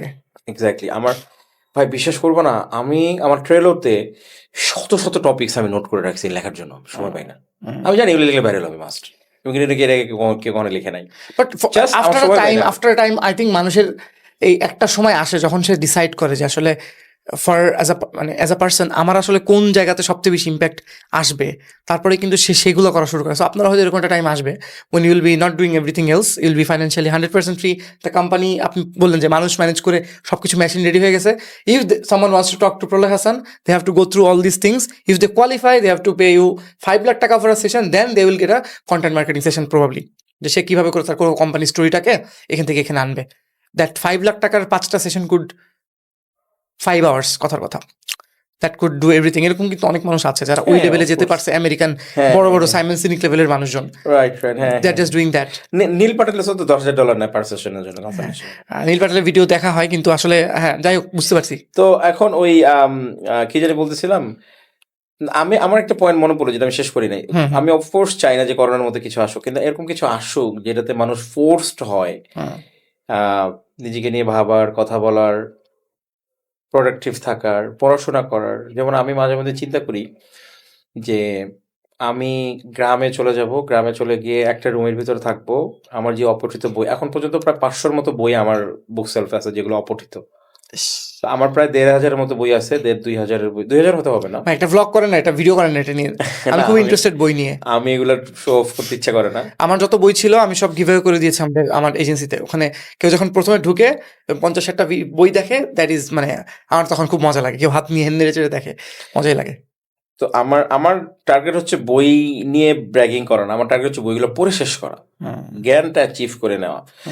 আই উইশ এরকম যদি কোনো সিস্টেম থাকতো, মানে মোবাইলের ইয়ের মধ্যে টাটা কেবলের মধ্যে ঢুকাইতাম, এর একটা দিতাম, সুইচ টিপ দিতাম, সব বইয়ের নির্দেশটা চলে আসতো। না সামারি না, পুরা লাইন বাই লাইন। নিউরোলিঙ্ক আসছে তো ভাই, আসবে। তো এইটা অ্যাভেলেবেল করা দরকার, মানে একদম অ্যাভেলেবেল হয়ে ম্যাস পিপলের কাছে অ্যাভেলেবেল হয়ে যাবে। কিন্তু তখন আমার মনে হয় বইয়ের পাতার যে একটা পড়ে যে একটা আনন্দ, এটা তো থাকবে। আনন্দ পাবেন না, আরো অনেক মানুষের চিন্তা ভাবনা আপনাকে অনেক ইফেক্ট করবে। যেমন আপনি যে 21, আচ্ছা এটা বাদ দিই, দ্যাট ইসরায়েলি গাই ইভাল নোয়া হারারির বই যদি আপনি কখনো পড়েন, আপনি দেখবেন উনি অনেক জায়গায় নিজেকে প্রথম লাইনে যেটা বলেছে, he will contradict himself on the 4th chapter. So এখানে হবে কি, অনেকের চিন্তা ভাবনা কিন্তু ইফেক্ট করে। এই জন্য কি বই পড়ছি, কেন পড়ছি, এটাও বোঝা অনেক ইম্পর্টেন্ট। এটা নিয়ে আসলে আরেকদিন ডিসকাশন করা যাবে। হ্যাঁ, আপনার of course, টপিকটা of course. শেষ করেন ভাই। তো আমি চাচ্ছিলাম আমার মানে আমি খুব মানে আমি আফসোস হয় যে আমি সময় পাচ্ছি না বইগুলো পড়ার। অনেকগুলো বই অপঠিত রয়েছে, এই বইগুলো আমার পড়ে শেষ করতে হবে। কিন্তু এই এখনকার যে সেট আপে আমি আছি ওটা শেষ হবে না। আমি চাই সবকিছু থেকে একদিন একটু নিয়ে 1 মাসের জন্য ছুটি নিয়ে গ্রামে চলে যাব, সারাদিন বই পড়বো, সবকিছু থেকে ডিস্ট্রাক্টেড হয়ে। কোনো বাটন ফোন থাকবে একটা, কোনো নো সোশ্যাল মিডিয়া, একটা নোটবুক থাকবে, বই পড়বো আর নোট করবো। এটার মধ্যে 1/3 হচ্ছে ফিকশন আর 2/3 হচ্ছে নন ফিকশন যে বইগুলা। তো এগুলো পড়ে শেষ করে আমি কিছু প্রকৃতির সাথে থাকবো, গাছপালা থাকবে, বই থাকবে, আমার প্রকৃতি থাকবে, আমার ফ্যামিলি থাকলো, এই। কিন্তু no social media, no agency life, no podcast, No client, no mail reply. No mail, no nothing. ঠিক আছে, আমি মানে পিওরলি কোয়ালিটি কিছু টাইম স্পেন্ড করতে। আমার এরকম একটা ইচ্ছা আছে। আমি মেরিন ড্রাইভ দেখতে কিন্তু পারি গেছিলাম না যখন, ওইখানে একটা রিসোর্টে ছিলাম, অ্যান্ড দ্যাট ফেল্ট লাইক সকালে উঠতেছি আওয়াজ, মানে ইট ওয়াজ গ্রেট। সো খুবই সুন্দর। এবং ওই যে বললাম সবকিছু প্ল্যান হয়, মানে আমি কখনো মানে আউটবাউন্ড মার্কেটিং করি নাই ভাই গত 5-7 বছরে। আলহামদুলিল্লাহ যা আসে সব ইনবাউন্ড, যা আসছে আমার যতগুলো না দেখলাম তো, কেবল কল আসলো, হ্যাঁ কালকে আসতেছে একজন meeting করতে। কন্টিনিউয়াসলি ইনবাউন্ড আসে। তো আমার মানে আমি জানি না আল্লাহ পাক এটা আমার জন্য আমাকে পরীক্ষা নিচ্ছে কিনা, কন্টিনিউয়াসলি আমাকে বিজি রাখছে ক্লায়েন্ট। এবং মানে বৈচিত্র্যময় জিনিসপত্র, মানে প্রচুর আলহামদুলিল্লাহ নতুন ক্লায়েন্ট লক হচ্ছে, আমার ইনকাম বাড়ছে, আমি নতুন কিছু শিখছি, নতুন স্কোপের সাথে কাজ করার হচ্ছে। মানে ওইটাও একটা আরেক জগৎ, মানে হুট করে ওইটা বন্ধ করার মতো ক্যাপাসিটি আমার নাই। তার একটা বড় রিজন হচ্ছে যে There are people যারা আপনার সাথে কানেক্টে থাকতে চায়। আর বড় একটা কারণ ছিল, এমন হয়তো আমার বাবা জমিদার, প্রচুর সম্পত্তি রেখে গেছে আমাদের নামে। তাইলে একটা কথা ছিল যে ভাই আগামী 1 বছর আমি কোনো ক্লায়েন্টের কাজ দিব না, দরকার নেই, আমার বাপের সম্পত্তি বেচবার খাবো ফর এক্সাম্পল, বা বাবার সম্পত্তি দিয়ে আমি বাড়ি ভাড়া তুলবার খাবো, অনেক মানে বাড়ি রেখে দিচ্ছি, আমার কোনো সমস্যা নেই। কিন্তু আর আরেকটা সমস্যা হচ্ছে যে আমার কোনো সেভিংস থাকে না। আমি প্রচুর মানে 1 টাকা ইনকাম করে 5 টাকা উড়াই, এরকম একটা অবস্থা। এটা আমার বাবার কাছ থেকে পাইছি। সেভিংস মেন্টালি একদম নাই আমার মধ্যে, যার ফলে মাঝে মাঝে ক্লায়েন্ট না থাকলে আমাকে স্ট্রাগল করতে হয়। তো এই জিনিসটা আমার করা দরকার, ইনভেস্টমেন্ট, সেভিংস, এগুলো আমার শেখা দরকার নতুন করে আবার। তো যার ফলে আমি ওইখানে টাইম দিতে পারি না। সো আমার মনে হয় আমি যখন ফুললি ফাইন্যান্সিয়াল ফ্রিডম পেয়ে যাব, বা আমার মনে হবে যে আগামী 1 বছরের সেভিংস আমার কাছে আছে, 1 বছর ক্লায়েন্টের কাজ না করলে আমার কিচ্ছু যায় আসে না, তখন আমি ওই ড্রিমটা আমি মনে হয় ফুলফিল করতে পারবো। I think the life you are talking about, আমাদের অলরেডি স্টোরেজ শেষ হয়ে যাচ্ছে, so the life you are talking about, Humayun Ahmed actually did that for himself. ও এক এক্সপিরিয়েন্স করে গেছে। 8টার সময় থেকে He 1টা lived পর্যন্ত, that life. হ্যাঁ 8টার সময় থেকে 1টা পর্যন্ত উনি লিখতো, তারপরে সে ইচ্ছা হলে ফিশিং করতো, ইচ্ছা হলে সে ওই গাছের উপরে এসে বাসায় যে বসে থাকতো, সে চিন্তা করতো, বই পড়তো, what ever he wanted, he just had a cigarette and T. Cigarette is injurious for health, উনিও খায় না, আমিও খাই না, but he mentioned that in all his books, no matter which character he created. So he actually left that, মানে he experienced that life. Live the life, হ্যাঁ হ্যাঁ, Exactly. ওইটা আসলে খুব অল্প মানুষই করতে পারে। So আমি জানি না আমরা করতে পারবো কিনা, তবে আমার ইচ্ছা আছে, খুব ভালোভাবে ইচ্ছা আছে, এটা আমি করব। যদি একেবারে নাও হয়, কোন শেষ বয়সে এসে কোনো যদি সুযোগ টুযোগ পাই, নাসা যদি এরকম কোনো মিশনে যায় যে ভাই যেতে হবে, কোনোদিন You will be up for it. হ্যাঁ, it will be done and dusted, মানে আপনি যাবেন আর কোনোদিন ফিরে আসবেন না, এটা হইতে পারে। মানে ওই যে আমি কিছুদিন আগে দেখলাম একটা বিজ্ঞানীরা একটা প্রজেক্ট করছে, প্রপোজ করছে, মানে ইট ওয়াজ সো ফ্যাসিনেটিং তন্ময়। আমি মানে এটা নিয়ে যে রিসার্চ করি, এটা সময় পাচ্ছি না। মানে তারা 38 মাইল লম্বা একটা স্পেসশিপ ডিজাইন করছে, 38 মাইল লম্বা Wow. একটা স্পেসশিপ ডিজাইন করতেছে। ও মানে প্রপোজ করছে, ডিজাইন করে না এখনো। ওইটার মানে কনসেপ্ট এরকম থাকবে, ওইটা আলফা সেঞ্চুরিতে যাবে, 400 লাইট ইয়ারের জন্য পাঠানো দেওয়া হবে, এবং ওইটার ভিতরে 5-6টা জেনারেশন ওইটার ভিতরে বড় হবে। ওই স্পেসশিপে ধরো তুমি ঢুকলা, বুঝছি। ওই স্পেসশিপের ভিতরে আমার মেয়ে, আমার নাতি, তার নাতি, তার এরকম 5-6 জেনারেশন পরে 6 বা 7 জেনারেশনে গিয়ে রিচ করবে ও। মানে তুমি বুঝতেছো, কয়েকটা জেনারেশন শুধু স্পেসশিপের ভিতরে বড় হবে ওরা। বুঝছি। ওই স্পেসশিপের ভিতরে এগ্রিকালচার, খেলার মাঠ, মানে যে একটা Oxygen মানুষ balance যা system, সব সবকিছু। থাকবে এখানে। কি বুঝছে, মানে একটা মানুষের সারা জীবন থাকতে যা লাগে, 3-4টা জেনারেশন সারা জীবন জন্ম থেকে মৃত্যু পর্যন্ত এই স্পেসশিপের ভিতরে থাকবে। Sounds like the ending of Interstellar, যেটা হয় এক্স্যাক্টলি ওরকম একটা ফুটবল। আমার যদি ওরকম কোনো সুযোগ থাকে, আমি আমার বই টই নিয়ে কাট্টি বাসকা নিয়ে চলে যাবো স্পেসশিপে, কোনো কাছে একটা রিপোর্ট পাঠাবো, তারপর সারাদিন পড়বো।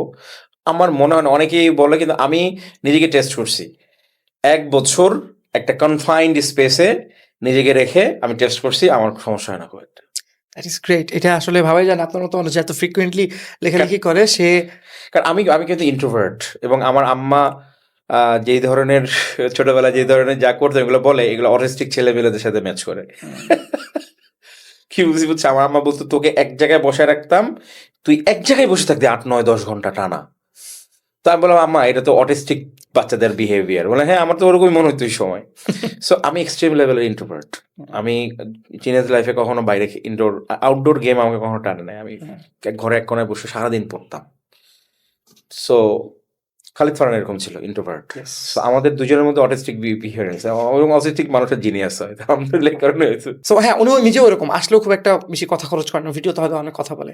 সো দ্যাট বিং সেড ভাইয়া, আই থিঙ্ক আমাদের কনভারসেশন ফ্লোটা অনেক মানুষ অনেকদিন পরে মজা পাবে, কারণ এখানে আমরা শুধুমাত্র এই যে এত টাকা এইগুলো নিয়ে কথা বললাম, we talked about many things, We talked about life, philosophy. We definitely want you back very some time. আশা করছি ততদিনে হয়তো আমরা আরো নতুন নতুন আপডেট পাবো আপনার কাছ থেকে। ইনশাআল্লাহ। And if someone wants to talk to প্রলয় ভাই, অবশ্যই mail him or inbox him and also get to know about many things about your business or whatever it is. আমার রকমারি.com এ গিয়ে আমার আছে। নাম লিখে সার্চ করলে আমার সবগুলো বই পাবেন, রিভিউ পড়তে পারেন, কেনার আগে অবশ্যই রিভিউ পড়বেন। তারপর আমার টপ 1% পডকাস্ট আছে, গুগলে সার্চ করলে, ইউটিউবে সার্চ করলে পেয়ে যাবেন, লিঙ্ক দিয়ে দিতে পারো তুমি নিচে। তারপর আমার ফেসবুক প্রোফাইল আছে, লিঙ্কডইন প্রোফাইল আছে, আমার prolayhasan.com নামে আমার একটা ওয়েবসাইট আছে। That's pretty much it, I think. Thank To you. know about me. Thank you for coming. Wrap it up. Thank you for having me as well, Tanmoy. আল্লাহ হাফেজ। Tata.